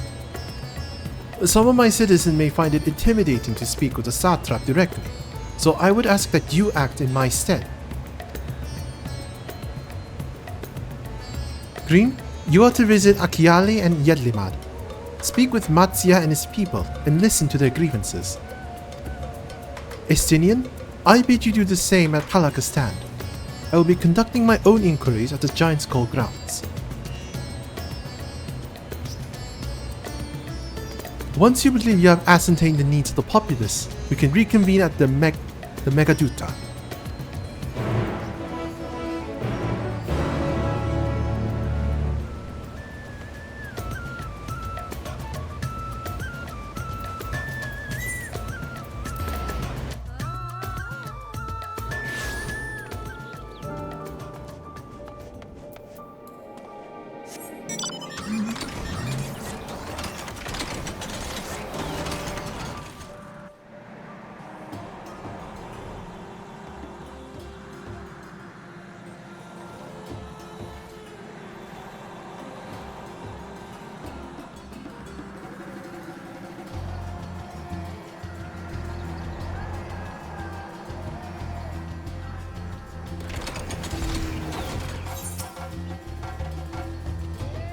Oh, Green. I was so glad to see you had not returned unharmed. You finished with the boat then?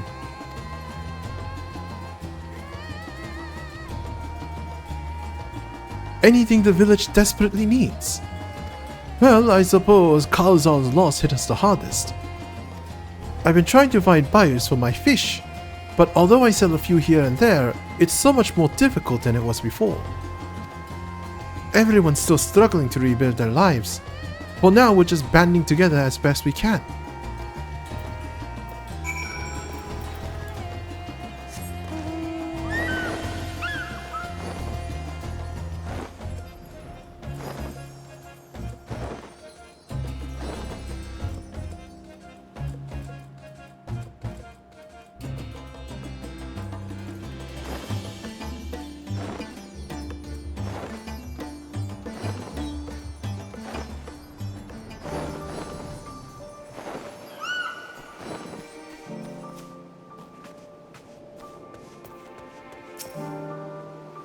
Greetings and welcome, traveler.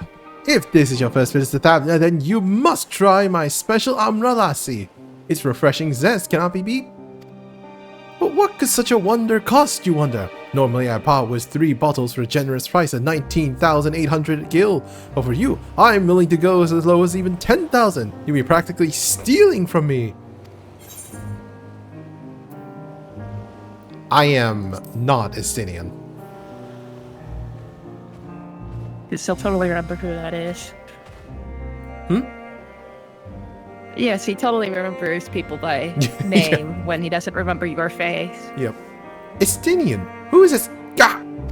You're the one who was with that spear-toting fellow. Well, you can hardly blame a man for trying. The world may no longer be on fire, but we are still sifting through the ashes, so to speak. Sisters, spare me. We might as well have that ugly tower back with the scant few travelers we see these days. Myself barely have a coin to buy at local prices, I tell you. If I didn't charge the odd adventurer for a small fortune for afternoon tea, I'd be scavenging for scraps in the street. Okay, so they have stuff to sell, they just need more people to sell too.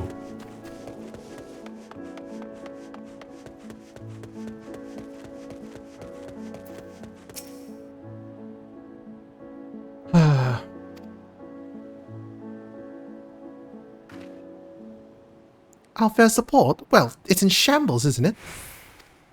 The trade routes are open once more now that the danger has passed, certainly. But no smaller number of merchants have had to sell their ships to make ends meet in the short term. Add to that the sailors we lost in the final days, and it's little wonder the flow of exports is no more than a pitiful trickle. If Kalza and his consortium was still with us, I'm sure he'd have found a way to turn our fortunes around. Now that was a man who got things done, God rest his soul. We've spoken with key local figures and gained an understanding of the populace's hardships. Warshan awaits a report at the Megaduta.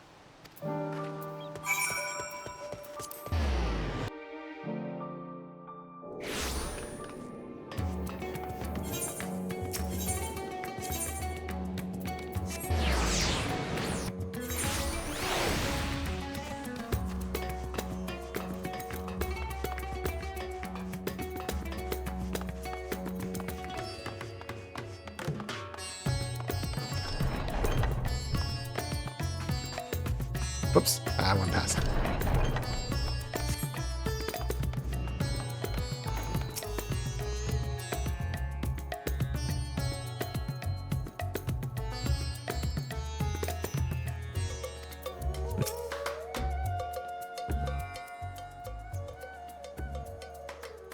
Ah, my advisor's return.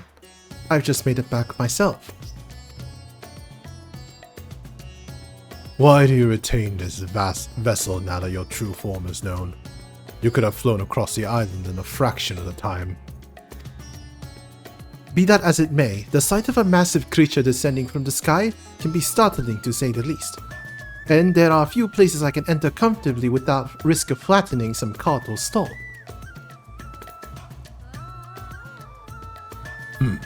Fair enough. As for my inquiries, the people of Palakistan were unanimous in their reply. They are surviving. Resources were stretched to the limit when refugees were pouring in, but they persevered with some assistance from Yetlimad. From what I understand, they have always been an independent community, hunters and foragers and the like, and I was assured that the jungle provides for their needs, for the most part.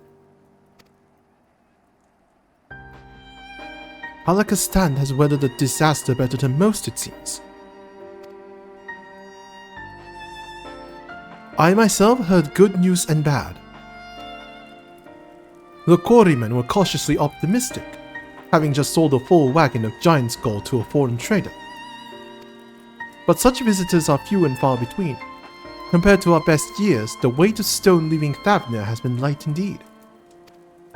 Our nation is small and isolated, and its prosperity dependent on a steady stream of exports. We must identify any obstacles to the flow of trade so that we may begin working to remove them. Tell me, what did you learn in Akiali and Yetlimad? Well, the port's in shambles, there's no ships, so people can't export, and there's no people coming in. I see. Without a dedicated buyer, the average fisherman must struggle to offload his daily catch. Which is why I believe we should first address the lack of ships and shortage of able-bodied sailors in Yetlimad. I am reminded of a child I spied as I made my way back to the palace. His father lost at sea when the beast sunk their vessel. So many variations of the same tragic tale, repeated over and over. So many lives lost.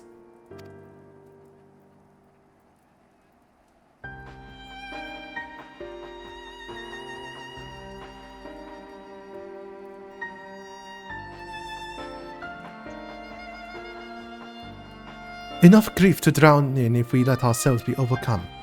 But we will not. Green, Estinian, I will consider the perspectives you brought me and devise a plan to help my people confront this adversity. Come, I would like you to be in attendance when I announce the proposal to my assembled functionaries.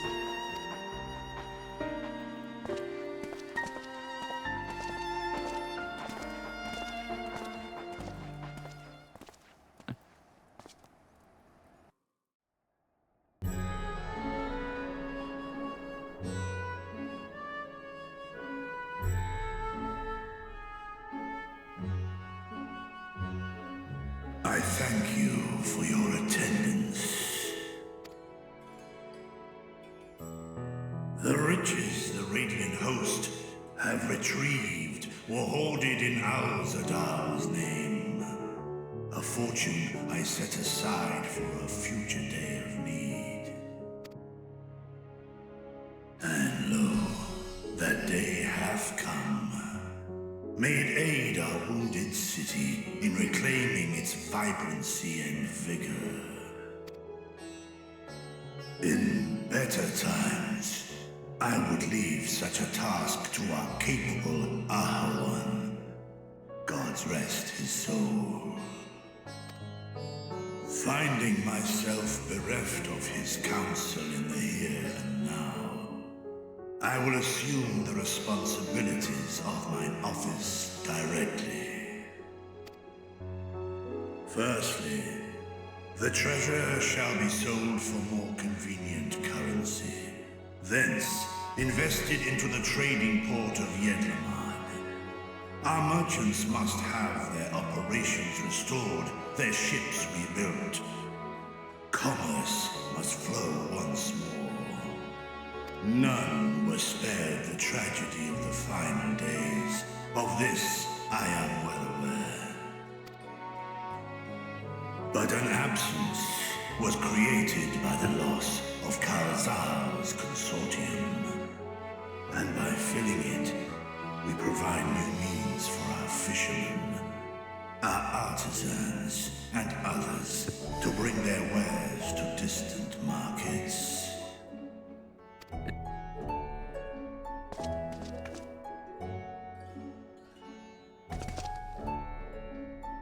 And what of the children who were left without family to care for them?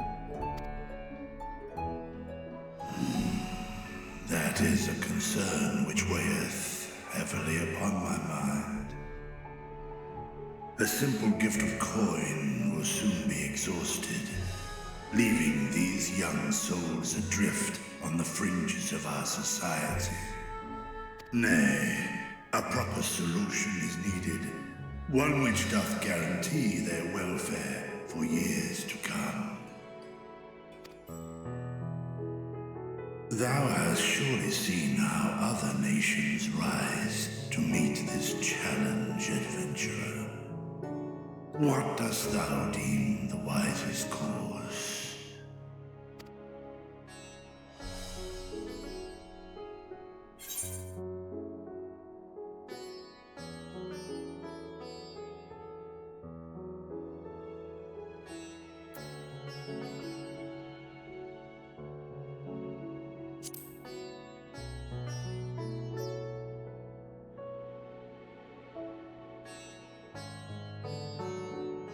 Of course, the revival of trade can contribute to the building of a new institution. Let us put this idea into practice. A contract shall be written, requiring all who receive of Al-Zadal's treasure to commit a portion of their future earnings towards the running of an orphanage. Now, such an influential policy is deserving of a worthy name.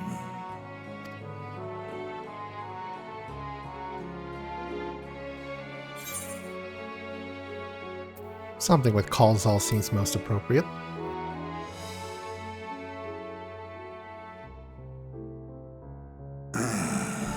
A fitting candidate. Kalzal should be remembered not as the blasphemy which terrorized Thavne, but as a hard-working and generous man who brought much wealth to our shores. Do any among you object to this proposition? Many here lost loved ones to the beasts. In that time of strife, any one of us could have broken. Any one of us may have been taken by despair. When I think of Kalzal, I feel no hatred. Only a stinging regret that we could not save him as well. Isn't that right, men?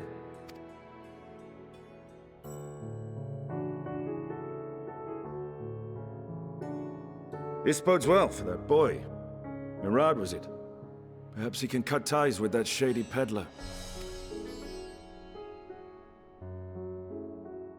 Then let it be done. Henceforth, this initiative shall be known as the Kalzal Foundation. Nabdeen, thou art to assemble a patrol and ensure that no child in this city liveth in squalor.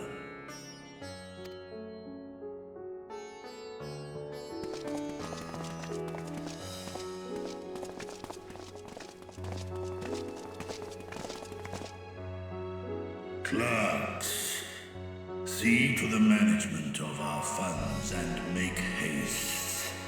Our citizens must not suffer a day more than is necessary.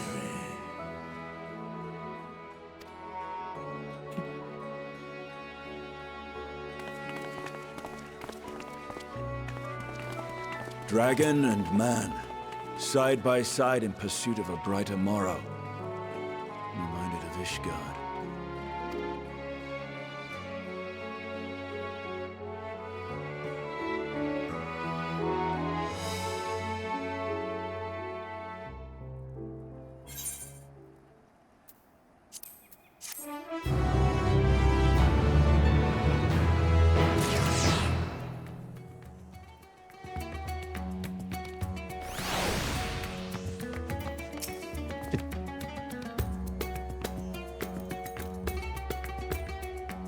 I didn't say anything.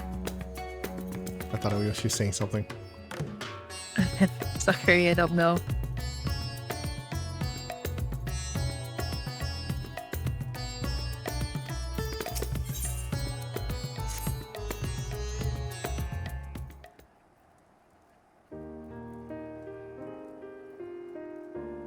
Thank you for putting forth Kalzal's name. Those whose lives he enriched will take comfort in seeing his legacy honored. You will forgive me for not speaking sooner, but I bear a message from Archon Y'shtola. She asked that you meet her at the High Crucible at your earliest convenience. Understood. Thank you. Y'shtola must have finished her study of the Void Gate. Shall we hear what she has to say then? I shall go with you.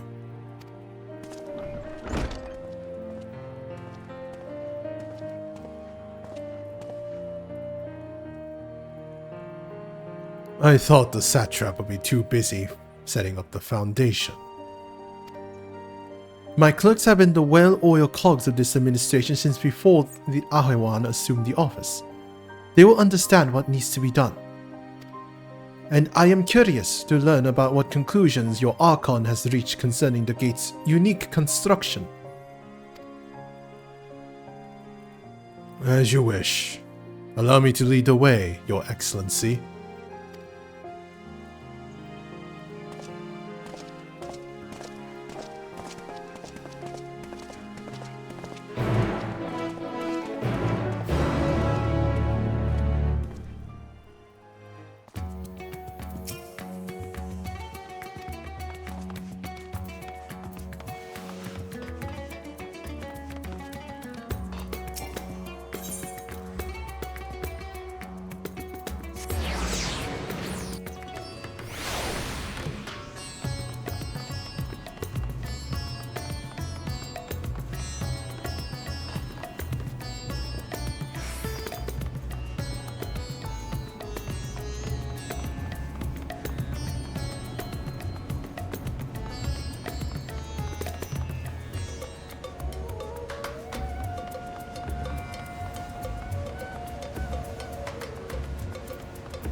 Right, here we all are. You discovered something new. I took a closer look at that device. I was able to determine how it keeps the Void Gate sealed, but not how it might instead be employed to expand the opening. For that, I would need to reference the technique developed by Vritra's alchemists, no records of which appear to have survived the intervening years. We know this, so why have you sent for us? Have you learned aught of value or not? Patience, good sir. One must introduce the subject before launching into specifics. From what we understand, travel between worlds is accomplished by passing through the nebulous rift which exists between them. Picture, if you will, the moment you were called to the first.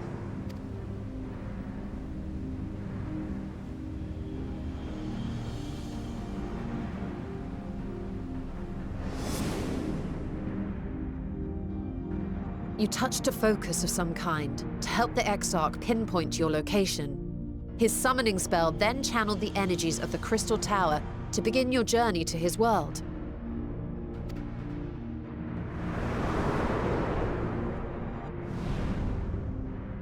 The magics tore a hole in the wall separating source and shard, and cast you into the intervening nothingness. In that place, the laws of nature hold no sway.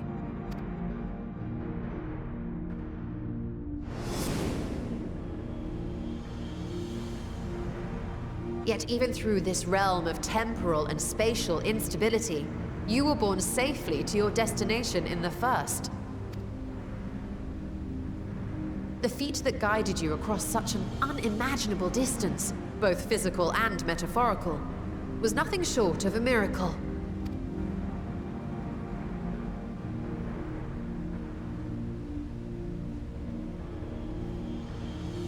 Then what of the many Voidsent found in the source? Who guides them here, and how? An excellent question. Though there are several methods by which the Void's denizens might intrude upon our world, the rituals of summoning are the most typical. For example, let us consider the Gargoyle, a creature of middling power.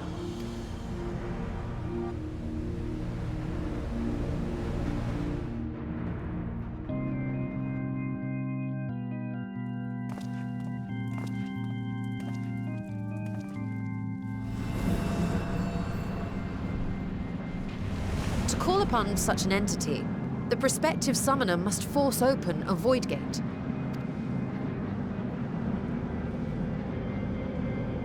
The portal lasts but a moment and is relatively small, allowing only an imp or other lesser being to squeeze through with their physical body intact.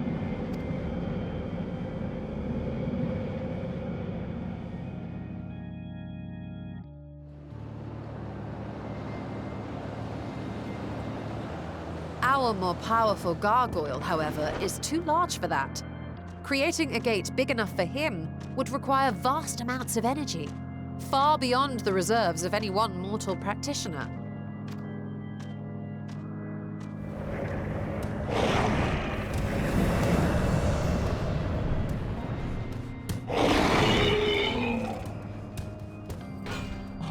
Instead, 'tis far more common to bring over only the entity's soul.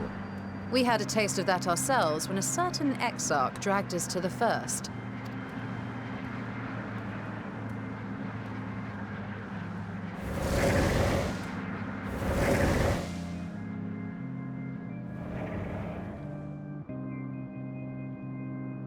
And just as our bodies remained in our world, the Voidsent's physical form is left behind in the 13th.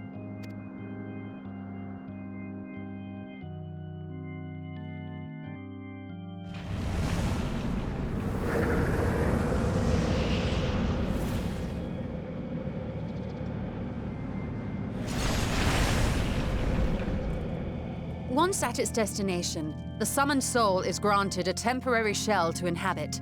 In the gargoyle's case, a stone effigy has proven a suitable vessel.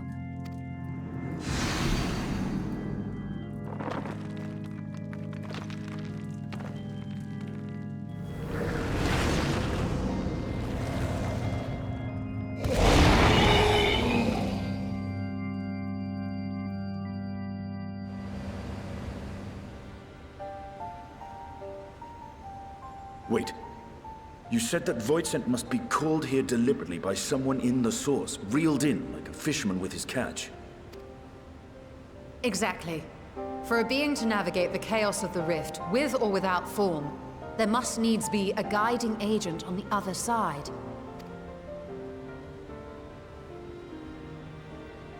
When the hordes poured forth from Alag's Great Gate, it was the technologists who drew them through. Though to my knowledge, planar fissures are in essence natural passages between our world and the void, which require no such guidance to traverse. Why is only the boundary between the source and the 13th so fragile? So much so that it often tears open of its own accord. I believe solving that mystery is key to understanding travel between the source and its reflections. And how do you intend to get your answers? No. The danger is too great.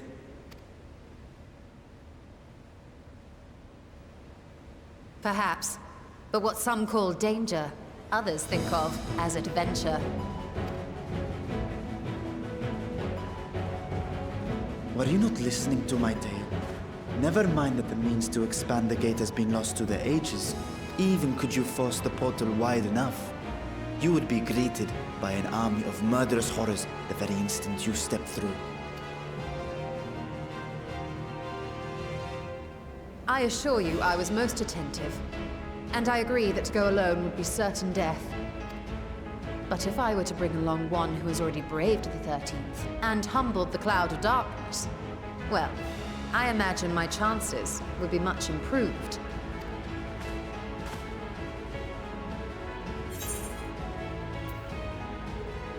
Oh, so much for taking it easy.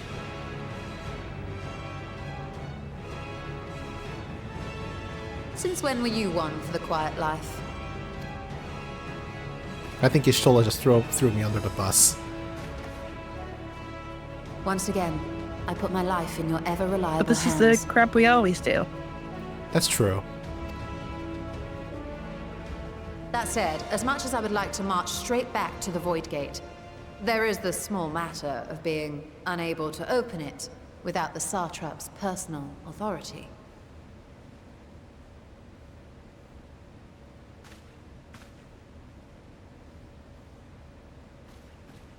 As I've said before, I will grant you and yours any boon you choose to name, provided it does not endanger my people.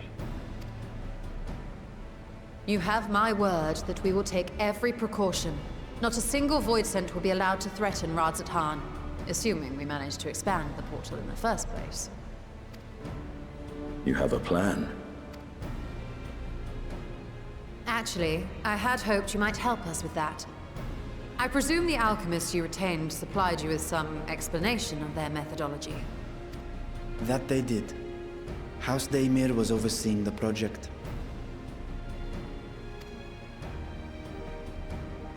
Daemir. Ah, yes. The family associated with the great work.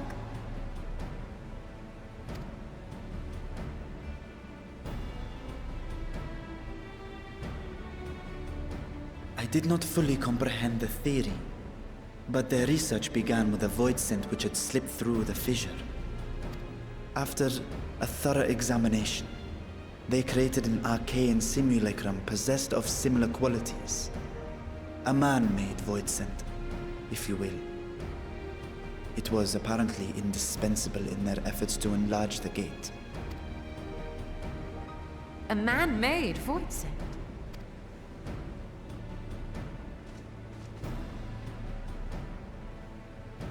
Yes. Being great admirers of the Archons, House Daemir submitted detailed notes to Charlene's official committee. They expected praise and accolades for their simulacrum, and were thus devastated to be informed that their work had been classified as prohibited material. If that's true, then those notes might still be stored in a forbidden archive somewhere. Not Google, of course, since that library had yet to be built. Which leaves us with...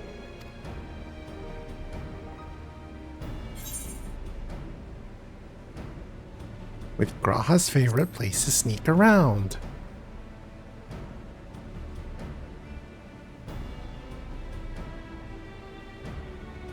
Indeed. Numenon's restricted stacks may very well hold a copy. In which case, I say we head directly to Charlian.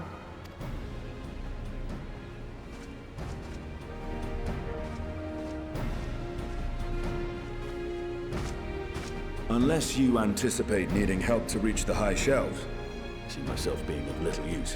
Go on ahead. I still need to find Mirad and tell him about the Kalzal Foundation.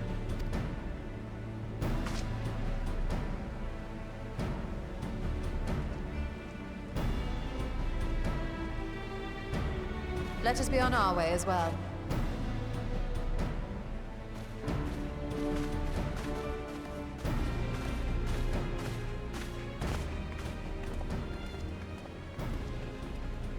They are resolved to venture into the void.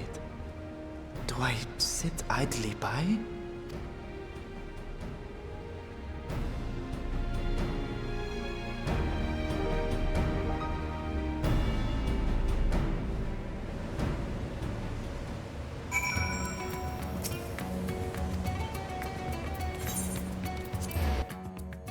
Also, Kira, I can't hear you if you're talking. I'm not. I was also muted. Okay. Speak of Shola, Charlene's Aether Claws, and have her accompany you. If we're to enter Numenon's restricted archives with a minimum of fuss, then we must secure the permission of the Forum. First, however, we will need to enlist the cooperation of a member to broach the matter on our behalf. Who do you think might be inclined to assist us? Yeah, Fortunal, Monteshagna. No one springs to mind. What of Scholark Monteshagna? He did come to Graha's defense during the inquiry, after all. 'Tis settled. Let us head to Phenomenon and see if he's willing to help us once more. Ishtal is now accompanying you. Keep at your side in order to proceed with quest objectives.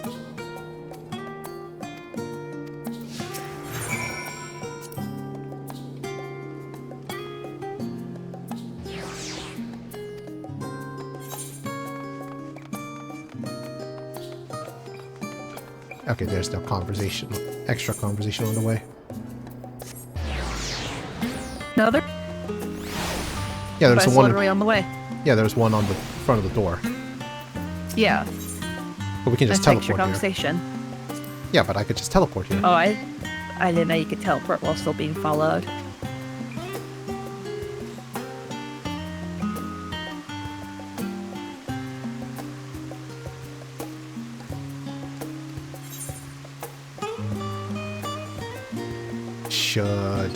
Should I wonder as well?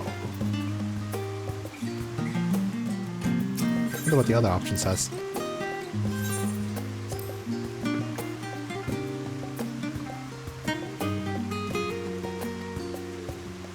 The other actual dialogue, I chose that one first. I just did the second one. I'm like, oh yeah, that is basically conversation ender.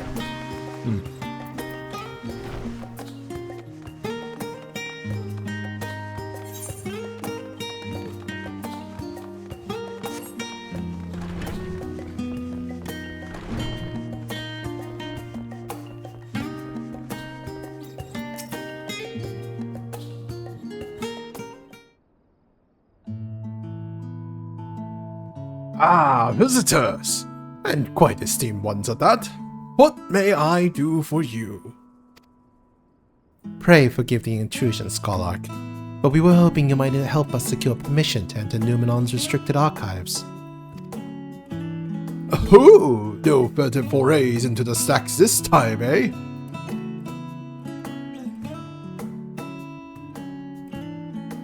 This newfound sense of propriety, yet in all this wide world of comparative serenity, what compels you to disturb a vault of forbidden wisdom? We're trying to open up Voidgate. A lot safer than it sounds.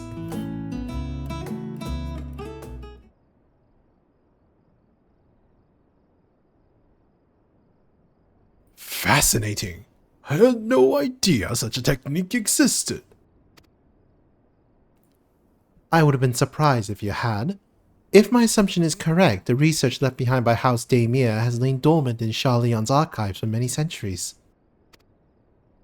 And if you unearth this research, what then? Surely you don't intend to cross over into the void? No, she's gonna make us cross over into the void. That is, in fact, precisely what we intend. To what end, pray tell? Rift, for one, that I might keep my word to a distant friend. Sentiment aside, I have journeyed to the end of existence. I have heard, felt, and thought endlessly about the truth of our world and the echo of its future. And yet I want to understand everything, to unravel it down to its very last secret. Worthy of the name, wouldn't it force open a Void Gate or two if a grand revelation was the promised reward? Marvelous! Balls are worthy of Master Motoya herself. And after hearing the whys and the wherefores, I for one do not believe you will use the knowledge for ill. I see no reason not to present your request to the forum's consideration.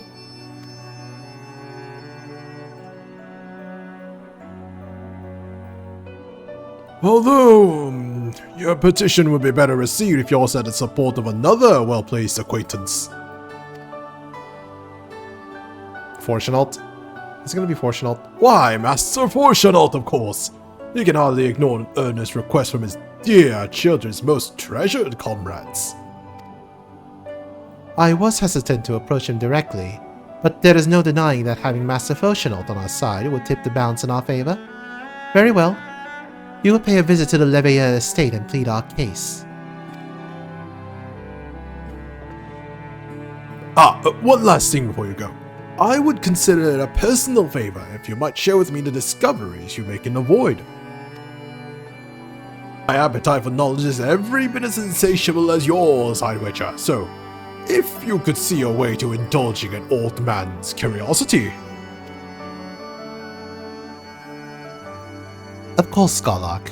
We'll be sure to pass on any revelations.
Ah, Master Green, Mr. Shistola, how may I be of service?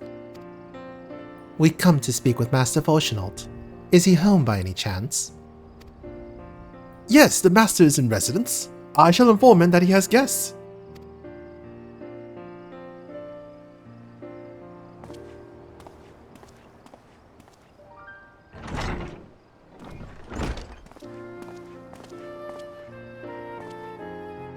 Well, well. The Melions would invite you inside for tea, but I assume this is not a social visit. You have some matter of import to discuss. Yes. Then pray proceed. You have my full attention. We're trying to explore the forbidden archives of Numenon, so we can expand the Void Gate. It's a lot safer than it sounds. Well, I suppose I should praise you for following the proper protocols this time around. Scarlock Monteshagny expressed much the same sentiment. I assure you will not attempt to circumvent the forum's authority again, unless it's absolutely necessary, of course. Of course. You do understand that the restricted archives are restricted for good reason, yes? If no pressing need exists, then why risk the consequences of employing this forbidden knowledge?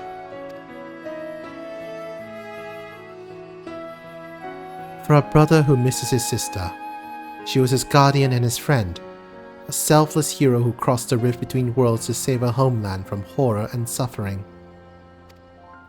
But the brother has given up on thoughts of reunion. He spent his efforts elsewhere, watching over a people yet healing from the flames of the final days, loyal to his duty while betraying the longing in his heart. 'Tis no vital mission, perhaps, reuniting these siblings, but it feels a worthy cause to pursue all the same. As one who feared losing her own loved ones and spent years in research to prevent it, surely you must appreciate how painful such a separation must be.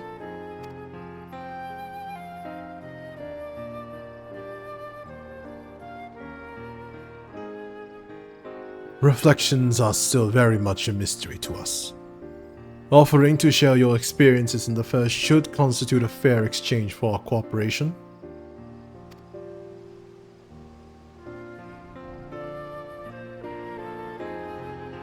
Do not celebrate just yet, the Forum must still be convinced.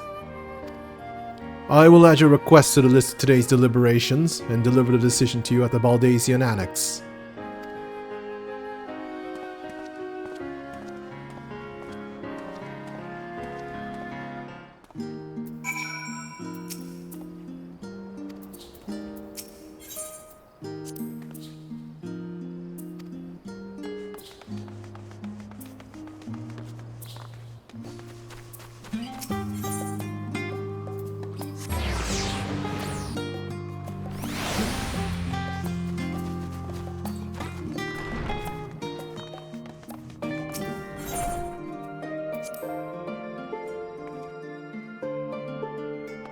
Oops, I was not supposed to go in here. I was supposed to speak with Y'shtola.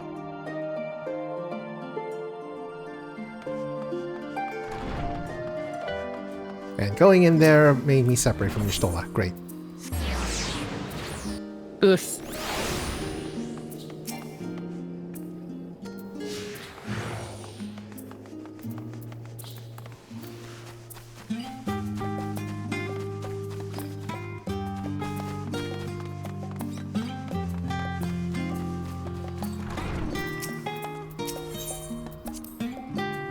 The matter is out of our hands.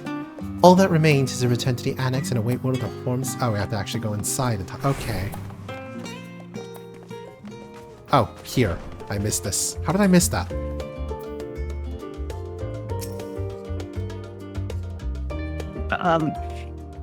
I'm not sure. Clearly my screen isn't wide enough.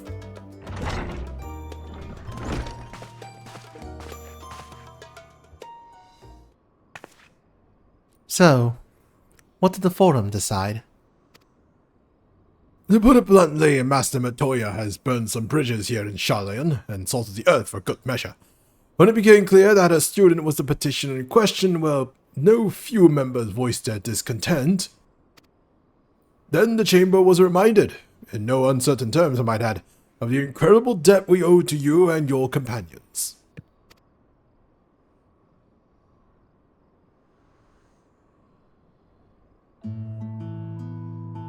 That served to silence the grumbles and stiffen a few spines, and it was agreed that allowing you entry to the archives was the least we could do in return.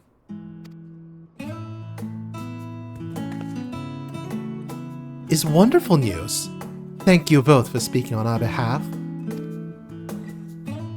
Yes, well, I'm sure you are aware this permission was not extended lightly. Forbidden knowledge is to be treated with utmost caution, and there will be repercussions if it is not. I wish you well in your endeavor, and bid you good day.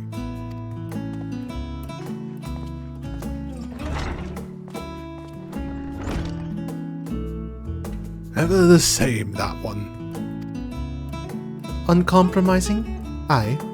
But that very stoicism is exactly what Sharlayan needed to guide it through not one, but two exoduses.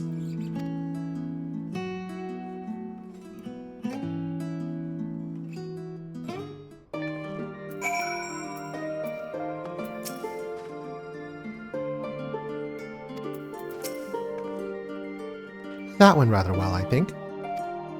As a child, I dreamed up any number of schemes for getting my hands on those forbidden tomes, and now I can simply walk in through the door. Our focus will be on finding House Damia's research notes, of course, but the thought of so much knowledge at my disposal has me feeling a little giddy.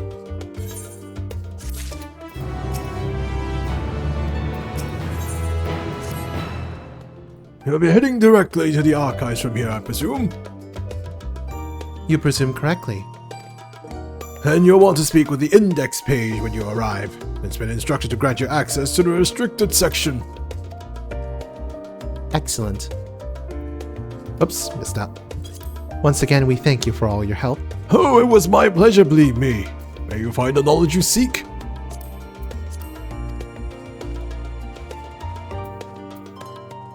Shall we? Yeah, Yashol is accompanying us again.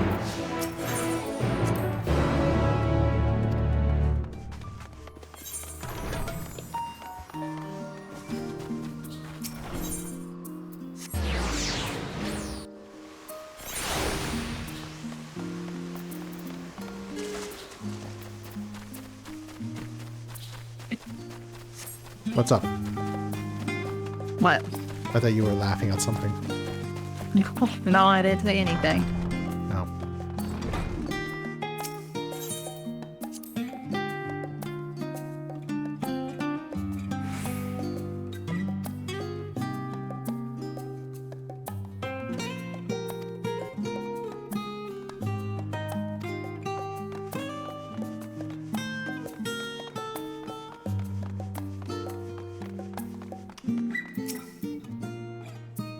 Archon Ishtola and guest identified. Do you wish to proceed into the restricted archives? Follow me if you would. Watch your step, and please note that the use of naked flames is discouraged.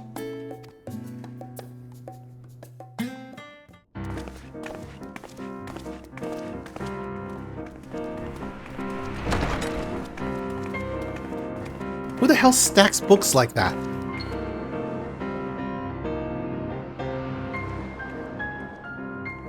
Who the hell makes a bookshelf like that? But What'd you say? But aesthetics. I If House guess. Damia's notes are to be found anywhere, it will be here. Let us begin. Reading montage.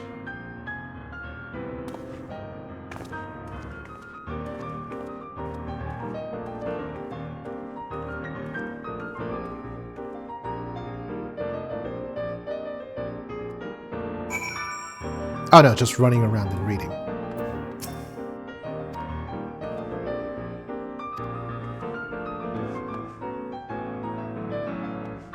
Weighty tome, leather-bound journal, untitled journal.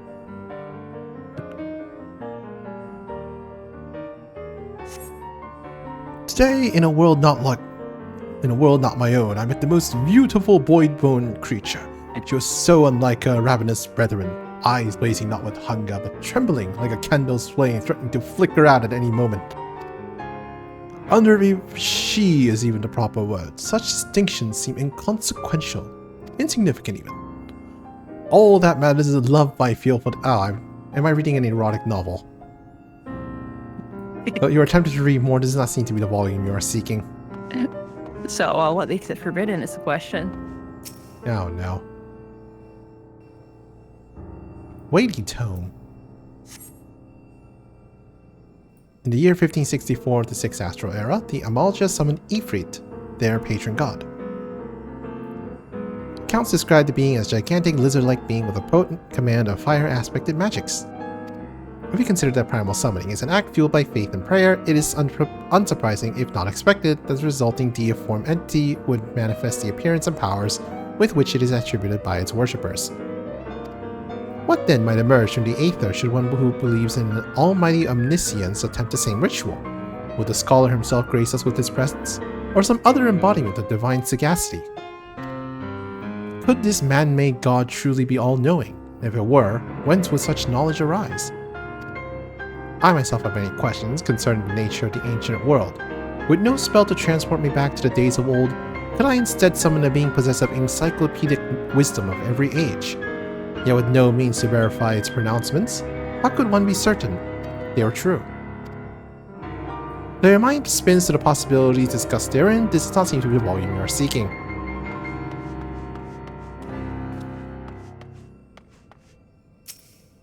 Leather-bound log. The following pages detail an advanced method for manipulating rift-spanning apertures devised by Nuhashahan, the 9th Patriarch of House Daimir. We present these research notes to the faculty of Charlian Studium as both a token of our friendship and an expression of our boundless admiration. You appear to have located the forbidden volume you seek. Y'shtola will need to make the final confirmation.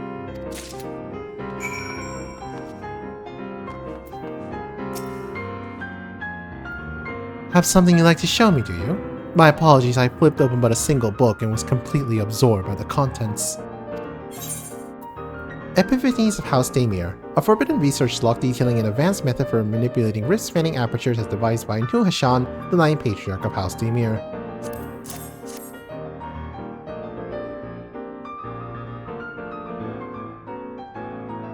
Well done, Green. I think you may have found our prize.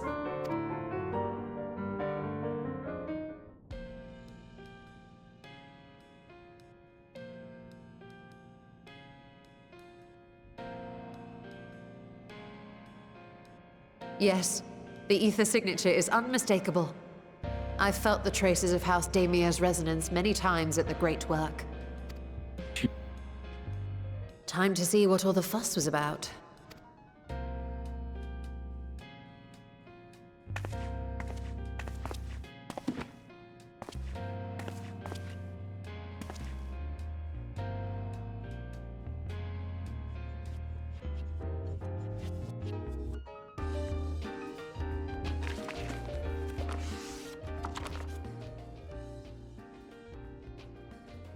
Among the ranks of the Voidsent, there exist entities with the power to call forth their brethren from beyond.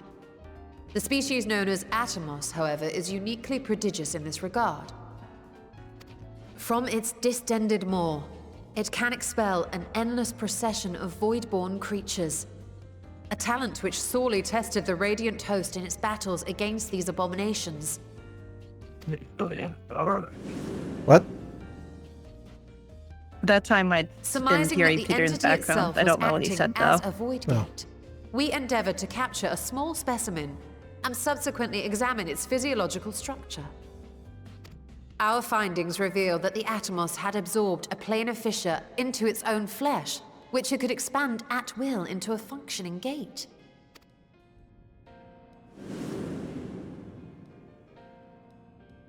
Upon further analysis, we identified an ethereal wave pattern emitted during this process. A pattern we were able to emulate by passing crystal-stored ether through a specially designed prism. We proceeded to embed said prism into an arcane simulacrum, thus completing what we have dubbed our artificial Atomos. What did Peter say? I don't know. I can't tell. Oh. I'll close my door.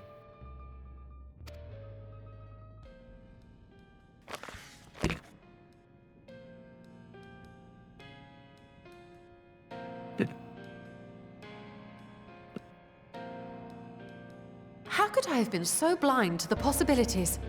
This species, not to mention its ability to summon Voidsent, has been discussed among academics for years now. Just before the advent of the 7th Umbral Calamity, we received reports of Atomos sightings from every corner of Eorzea. Surely you've at least heard the tales. I see it in treasure dungeons. A lot. And still, House Daimir went and built a mock Atomos of their very own. I'm not surprised the Archons consigned their work to a restricted archive. It was no easy task, but at last we've unearthed the volume we've been searching for.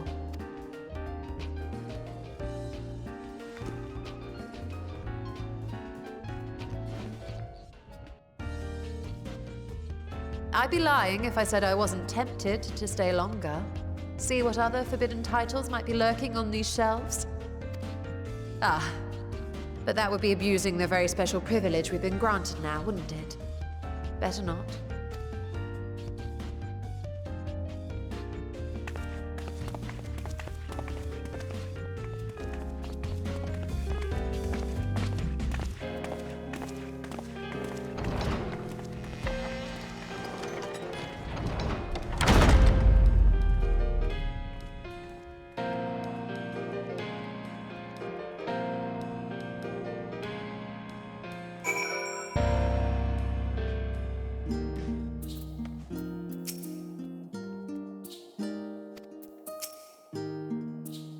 As much as I would love to start crafting the Atomos, I'm afraid this is far outside my field of expertise.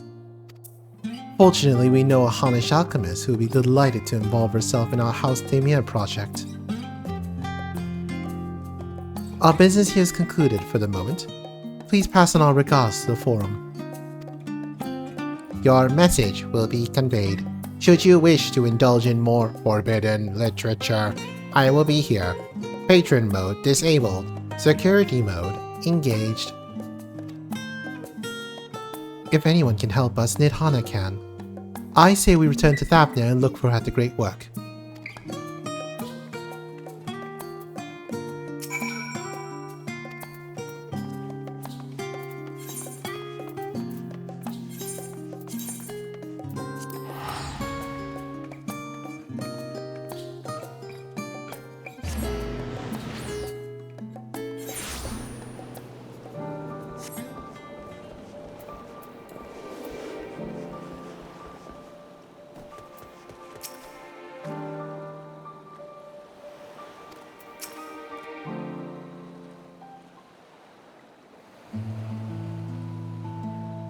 Ishtola tells me you are pursuing a most fascinating study, and that you want me to be a part of it.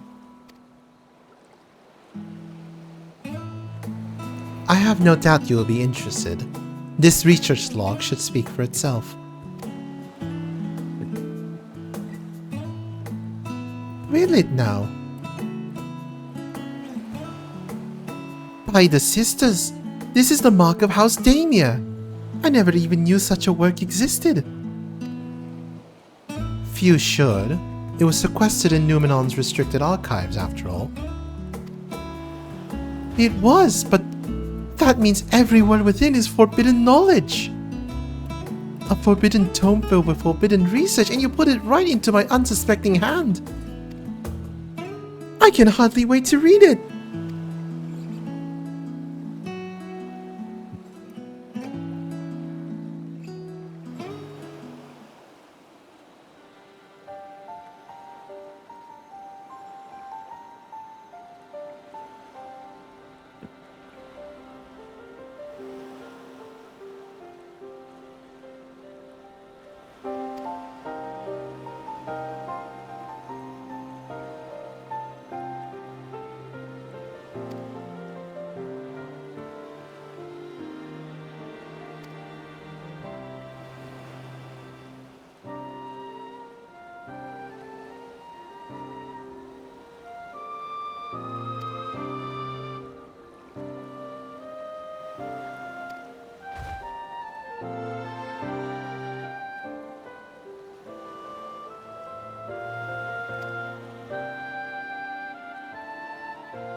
Does it count as revealing if we get a huge billboard?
Yep. Far. Oh, dang. For some reason, I was muted on stream. Oh, well.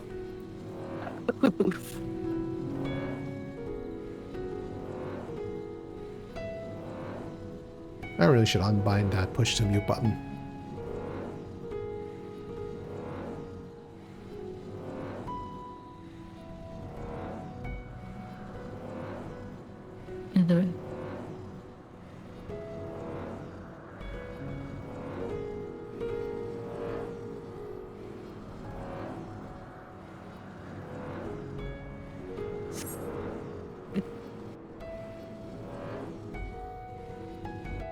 So what are these small sounds that keep escaping into your mic? My best guess would be the squeaking of my desk chair or the lawnmower outside the lawnmower stop. Some of it might have been Peter shouting that I didn't pick up on. No, it sounded like you hiccuping or something. I can't think of anything that sounds like that I've done. Weird. But yeah, I must have thought it sounded human too.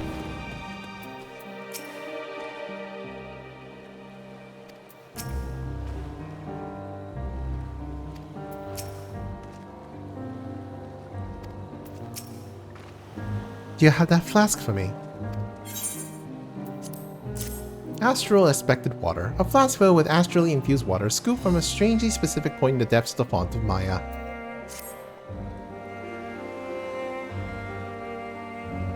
Yes. Dishes suffice. Thank you, Green.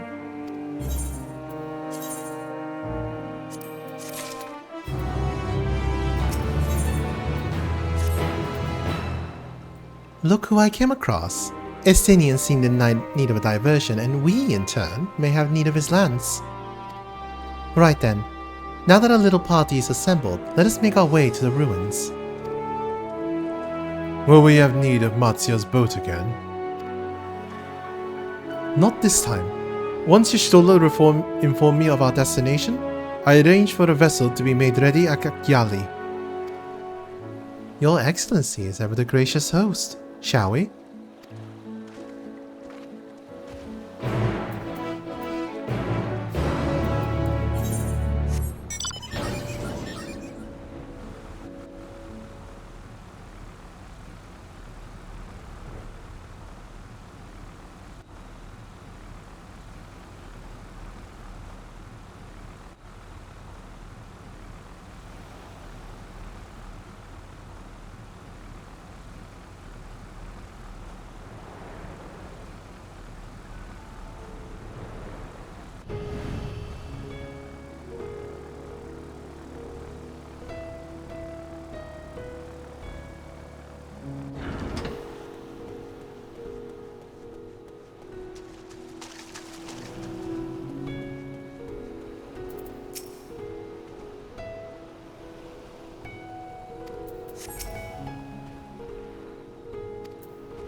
The ship is yours to command. Ah, thanks. We set sail at once. Oh, this is so exciting! Altadal's legacy, to see the truth of a legend with mine own eyes. All aboard for the treasure vault! Proceed to Weaver's warding.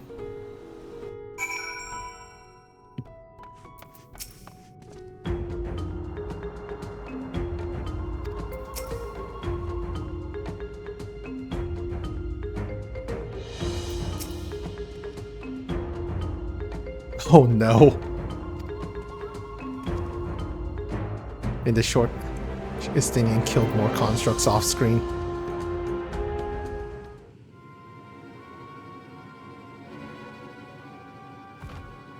The ruins alone were impressive enough, but I never dreamed such a treasure lay hidden in the depths of the bounty. It may have been helpful to know this device existed, Your Excellency. My apologies.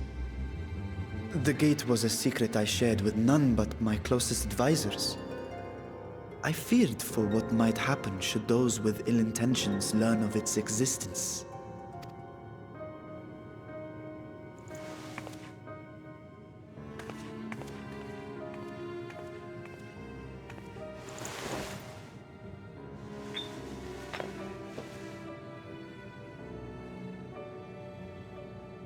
What is it you're doing now?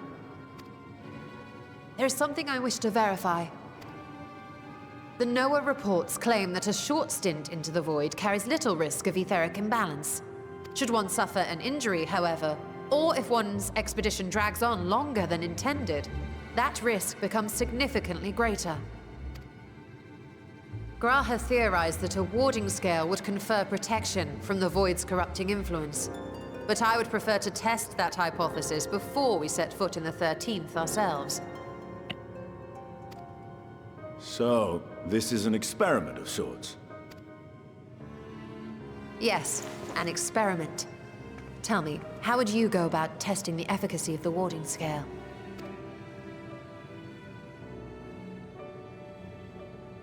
Attach to something and send it in there.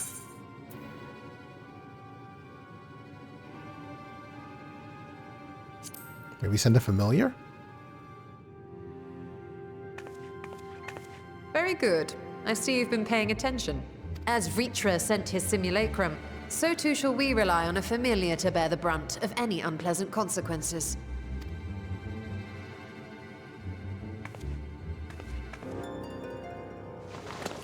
Now, a lowly imp can navigate a fissure, no matter how narrow. Which means an arcane entity of similar stature should be able to manage the same. I hadn't wanted it to come to this, but no other familiars will do, I'm afraid.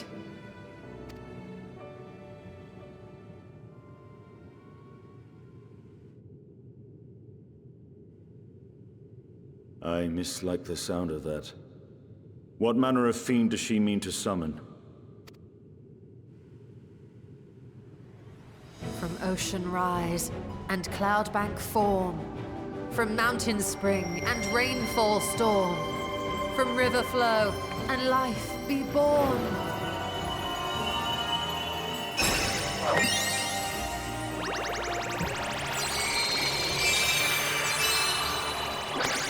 Water, water, froth and foam!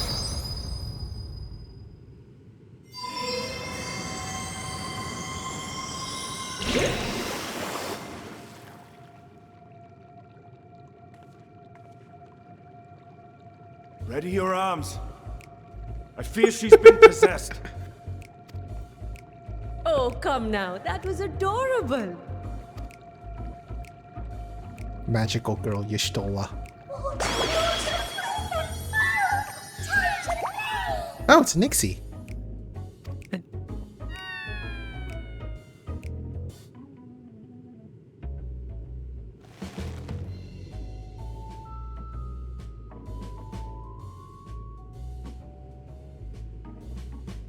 Though not my first choice. These familiars I conceived of as a child have the best chance of fitting through the gate. I only wish my younger self had considered a more dignified ending to the creation ritual. In any case, these two should serve as well. This one will bear a warding scale.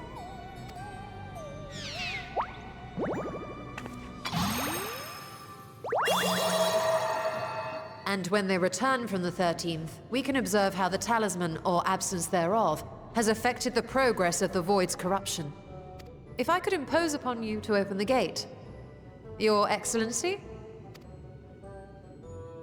Ah, yes, of course.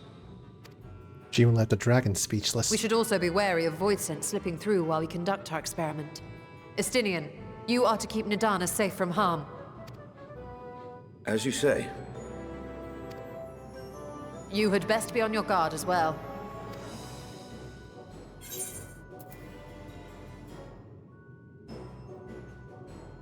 Froth and foam. Just the same choice as me. Oh, Are you volunteering to join the Nixies? I could shrink you down, you know. Let us begin, shall we?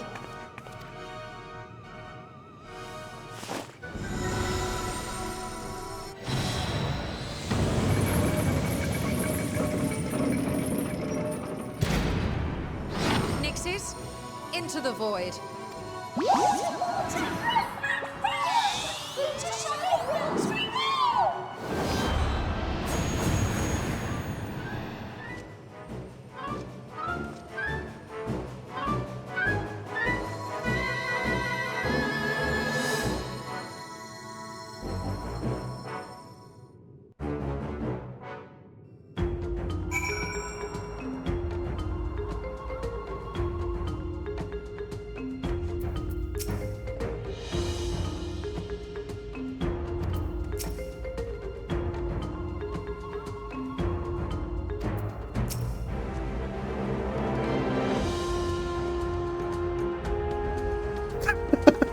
Easier to believe she sprang fully formed from one of the Master Matoya's cauldrons. She didn't? Huh!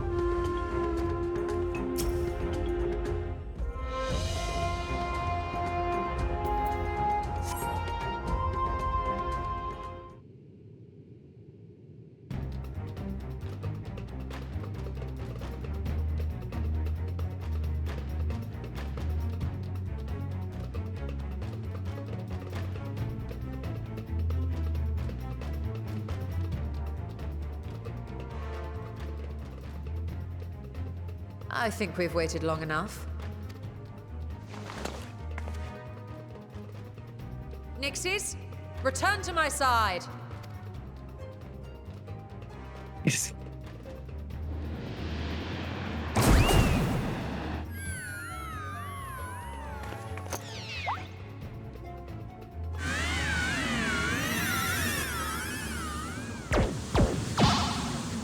Oof.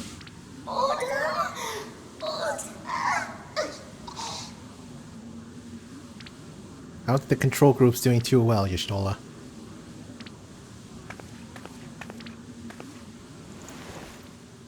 Thank you, little one. You did well. Oh, the poor thing. Its essence has been irrevocably warped.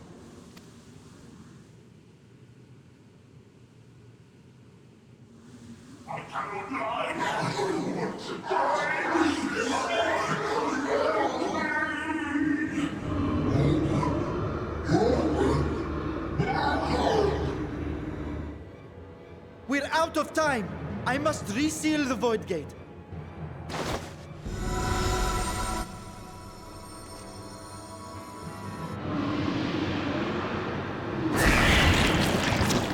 They're coming through!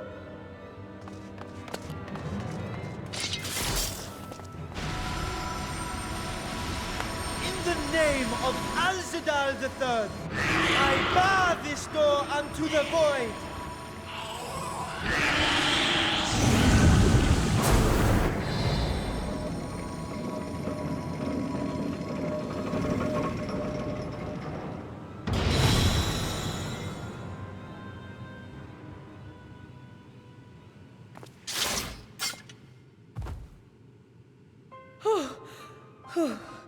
Well, that was a sharp lesson in the dangers of void gates.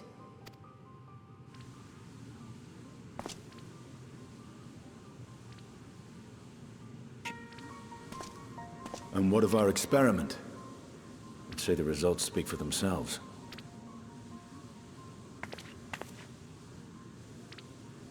The unprotected Nixie has suffered extensive etheric corruption. As Nidana observed, it's well on its way to becoming a void scent.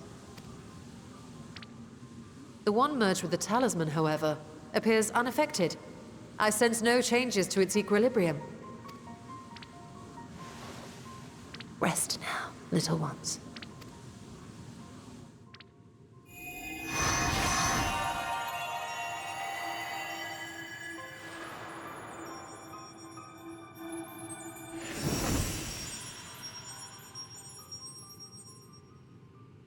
Graha's theory was correct then. So it would seem. But while our second familiar was untouched by void energies, the talisman itself shows signs of degradation. It was, of course, originally designed to shield the soul from primal tempering. It stands to reason that etheric corruption of a different sort would affect it differently. We may need to modify the warding scale's design to account for the 13th's uniquely unstable ether. You've said much of the Void's instability, but my imagination fails me. What manner of place is this broken world? Ah, my apologies. I forget that not all of us spend our days sequestered in dusty archives. The 13th is a reflection of the source that was drowned in a flood of darkness.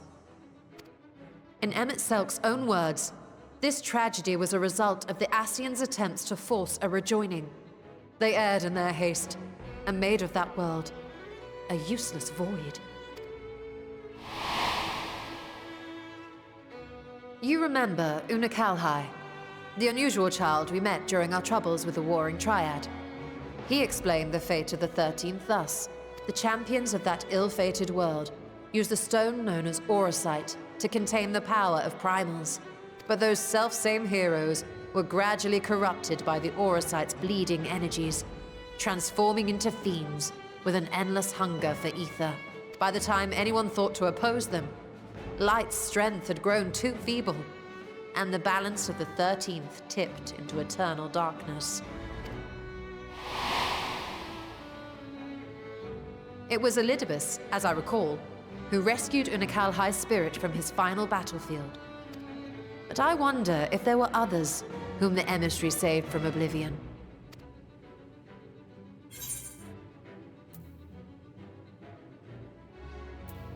Jarbert's companion, the elven swordswoman, Ciela.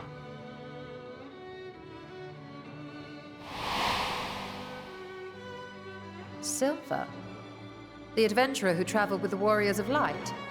And you say she was another of Elidibus's pawns?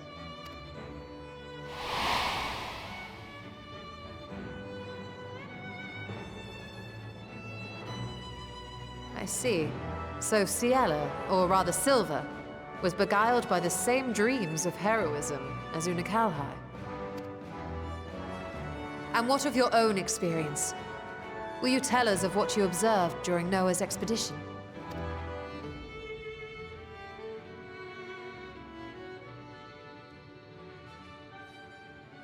I don't remember the part with Noah that much, I think.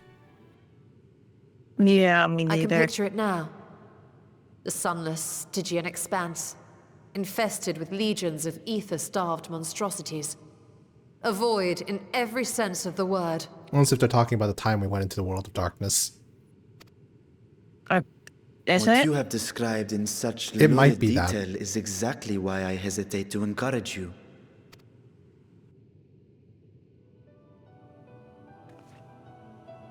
Worry not, great Vritra. Our journey into the 13th is but the first leg of a longer voyage.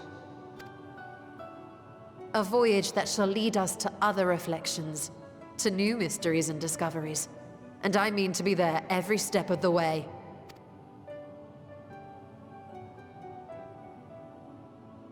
But first, I must focus on refining the warding talisman. Then I can begin work on constructing an artificial Atomos. Or I could if I had the relevant manuals to hand. Might I be so bold as to request access to the Satrap's family archives?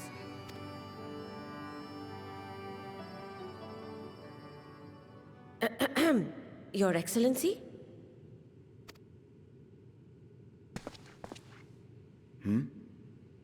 Oh, yes. That can be arranged.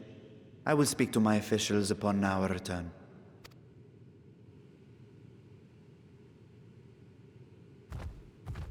We will see you back in the city then.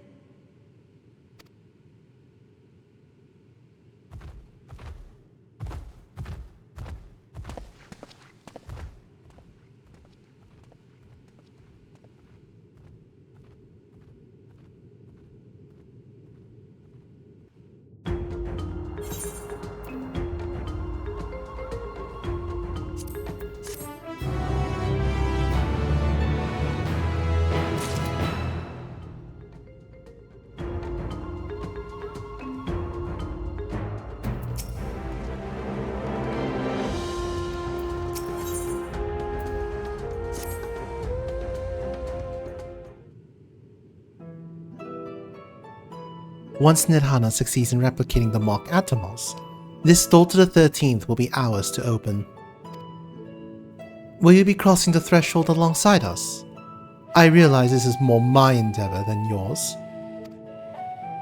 To be honest, I've no interest in visiting the Void myself. Might we discuss this later? There is something I must do first.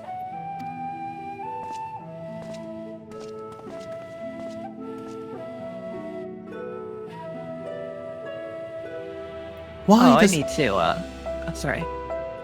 You need to what? I need to clear out my inventory. Oh. Why does everyone insist on being so secretive? At least I at least had good reason for not wanting to explain my Nixie ritual. Shall we proceed with our other preparations then? As we saw, the warding skill can be effective at protecting the bearer from other sources of etheric corruption. Nevertheless, the talisman's durability will need to be improved if it is to withstand the void's influence for a prolonged length of time. And I think that is a problem we can address without involving the brilliant but busy alchemist who created it. Who do we know who excels at this kind of structural augmentation? Garland Ironworks. An excellent suggestion. As I recall, Sid himself is no stranger to the void and its volatile energies. With his experienced hand at the helm, I have every confidence that the Ironworks can strengthen the warding scale. Come, let us visit the operation in Raga's Reach and commission their best and brightest.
I'm back. What I miss?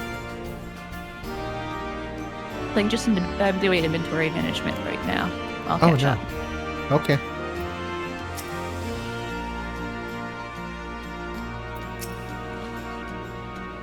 Green, what brings you to the Ironworks?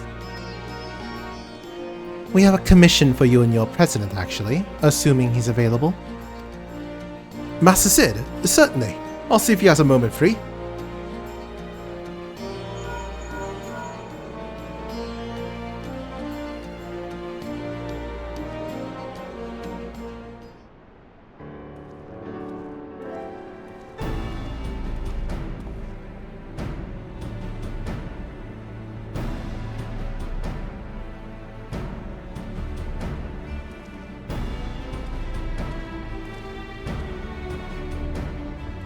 A pleasure as always.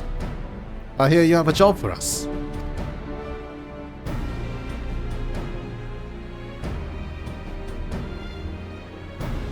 Heading into the void to find a lost dragon. That sounds almost pedestrian compared to your last adventure. Honestly, I don't know if you could say anything that would surprise me after Meteon and that bloody mess. Alright, let's look at this talisman of yours. You said there were signs of degradation?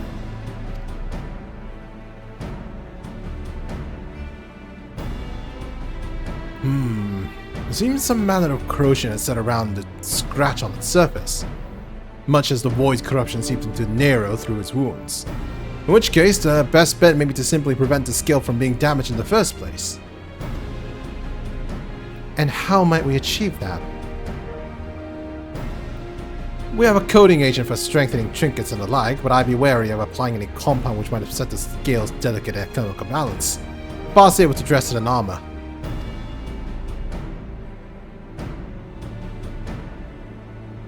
We'll construct a protective casing, one utilizing metal alloys with high ethereal conductivity, so as to not impede the talisman's primary function.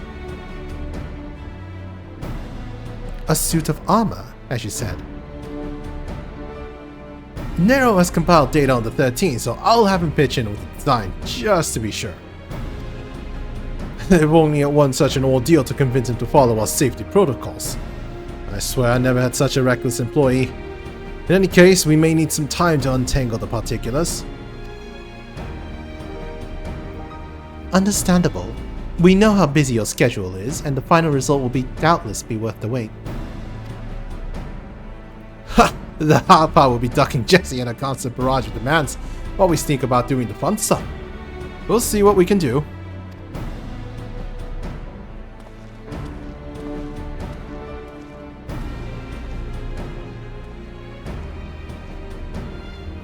I think we can leave the rest in Sid's capable hands. Let us return to the great work and see how Nidhana is getting on with the mock Atomos.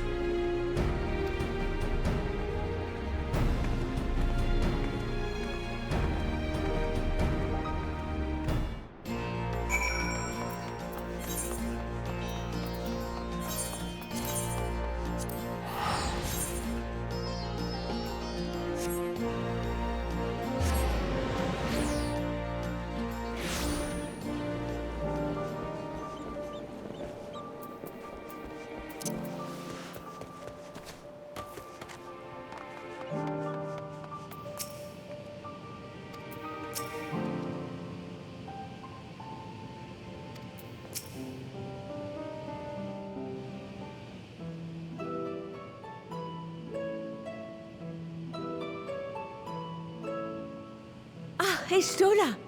The adjustments are going well, I hope? 'Tis a lengthy process, but the end is in sight, yes. That's wonderful news. I myself had some good fortune searching through the Satrap's private records. What I found was a transaction log dated around the same period as when Alzadal's legacy was built. It included a purchase list of highly exclusive alchemical components, and I knew I'd discovered the key to making the artificial Atomos. I then visited the High Crucible to commission the materials. After I'd explained my requirements, I was beset by volunteers insisting I allow them to help with the entire project. Always keep your receipts, everyone. The usual reaction to someone forcing open a void gate is to run for the hills. Harnish academics certainly are a different breed. The alchemists of old were cut from a similar cloth. The unknown held no fear for them. Indeed, they were ever eager to seek new knowledge, regardless of the danger. And were you not also fearless, heedless even, in your determination?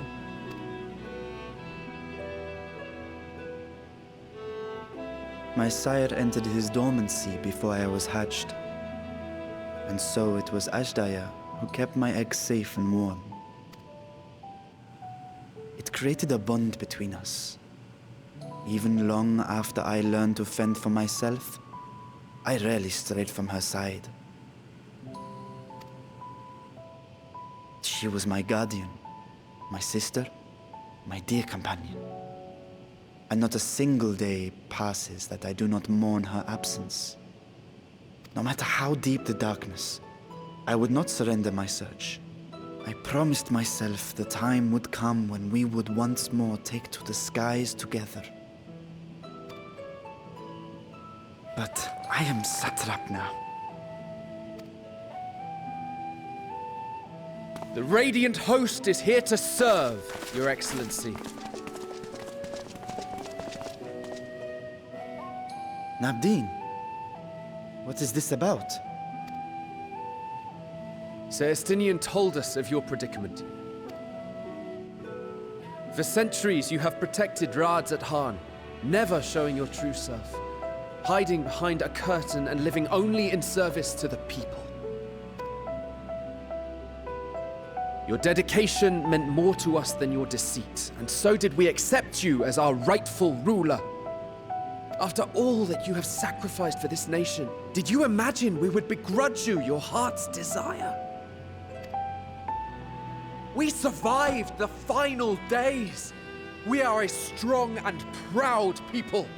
We, the Radiant Host, will keep Thavnair safe in your absence.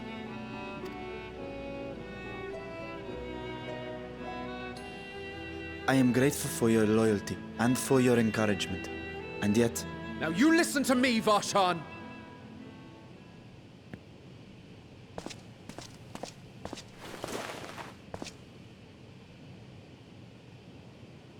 You are wearing that face, after all. As I have told you before, you are a little brother to us all. And if you are family, then so too is your sister. We are there for you if you need us. But do not ask us to sit by and watch while you abandon a sibling you have ached to rescue for millennia.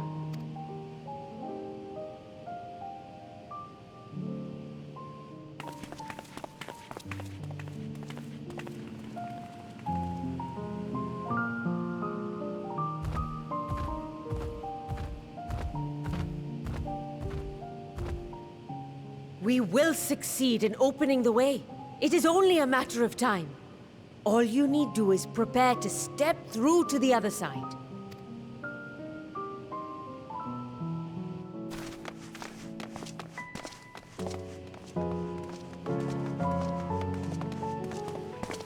Your Excellency, I wanted to thank you for building the orphanage. It means so much that my sister and I will have a place to be together, safe and happy. And I hope that you and your sister can be together again, too.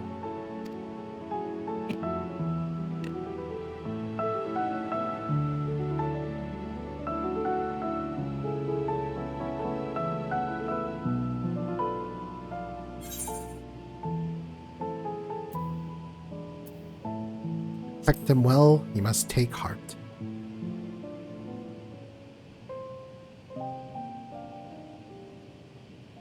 Take heart and protect them well.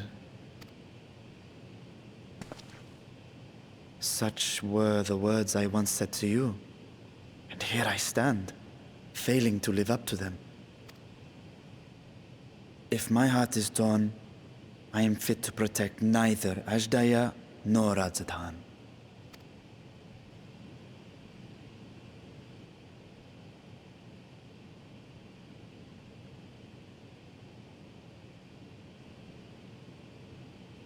My people, I have come to a decision. Vashan will depart Thavnair for a time.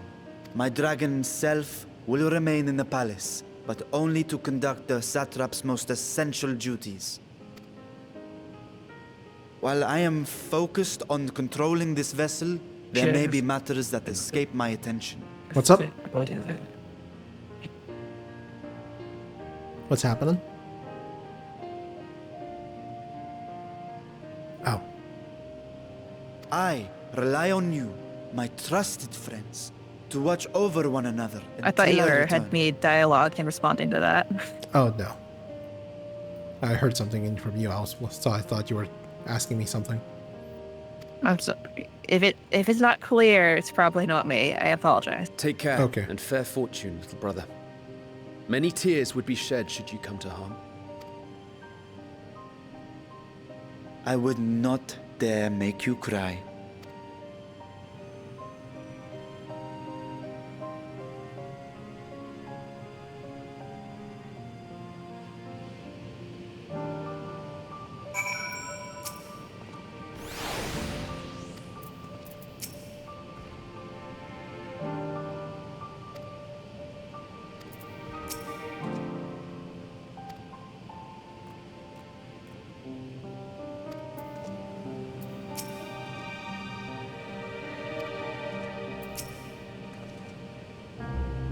You surprised me, Estinian. For a lone wolf, you've shown an unusual degree of, shall we say, involvement in helping Ritra reach this conclusion. 'Twas for the greater good. The worm's sundering sighs were keeping his citizens awake at night, and our travelers believing the palace racked by some unnatural storm.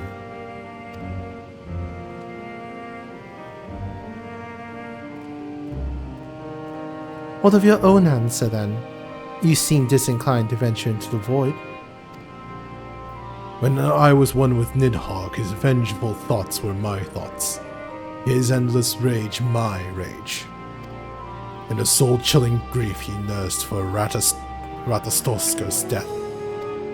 I would not wish such agony upon a foe, let alone a friend and ally. If there is a chance we can spare that Ritra that pain, then I will follow you. Any other former scions we should call on?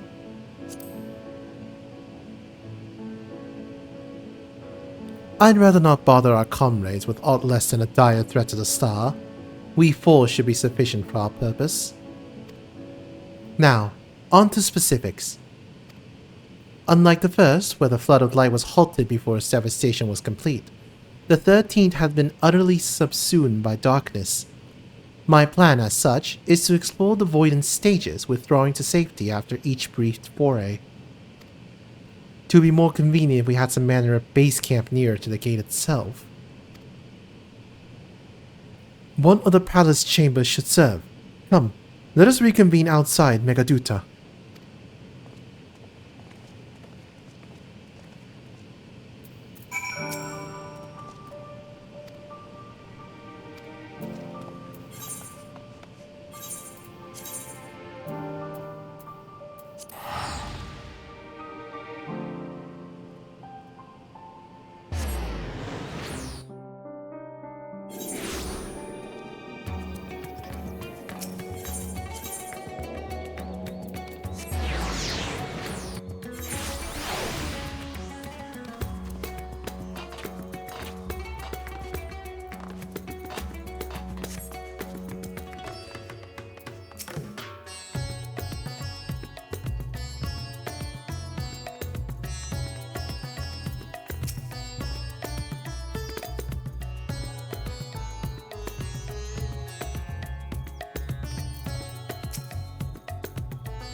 And so we will require suitable accommodations. Might we make something available for our guests? All the chambers are presently hosting the great mounds of treasure we carried out of the vault. Once the Foundation's activities begin in earnest, however, we can redistribute the trove and make a room or two ready for habitation. Good. Please inform me when you completed the arrangements.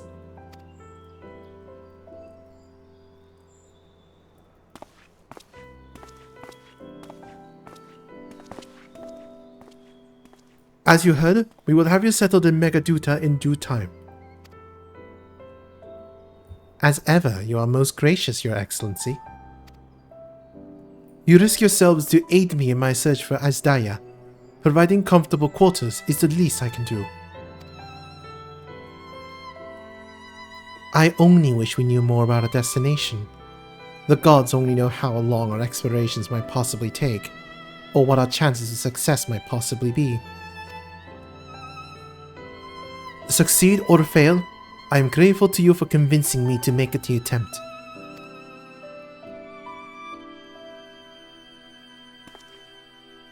On that note, I will return to the great work and lend what help I can to Nidhana. If you preparations to make ere we venture into the 13th, now is the time.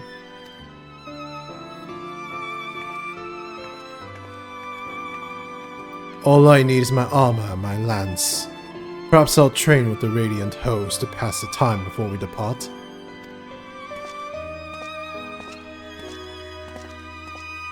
You know what this means to me, Green, but my purpose need not consume you as well.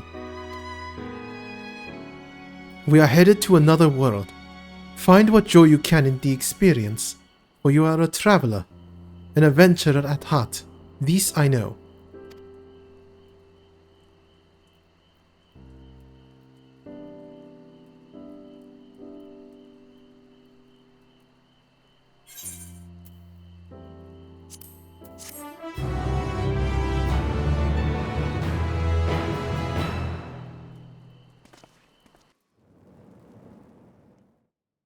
Meanwhile, in the 13th,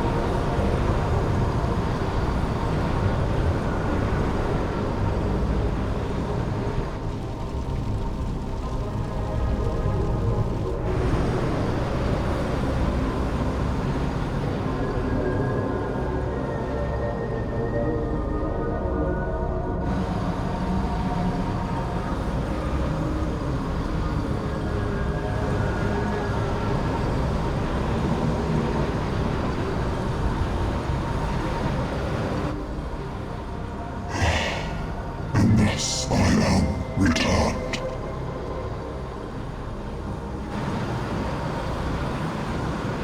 To this world, bereft of savours.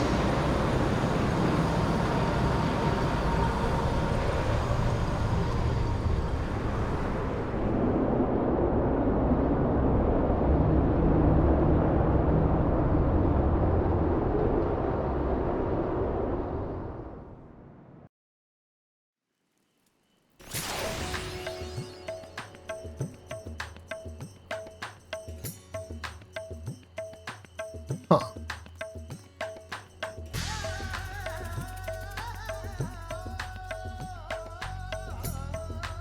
Well, that's not ominous in the slightest.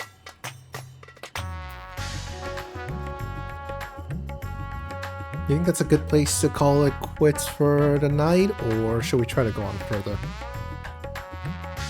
To you, I'm still in the cutscene though.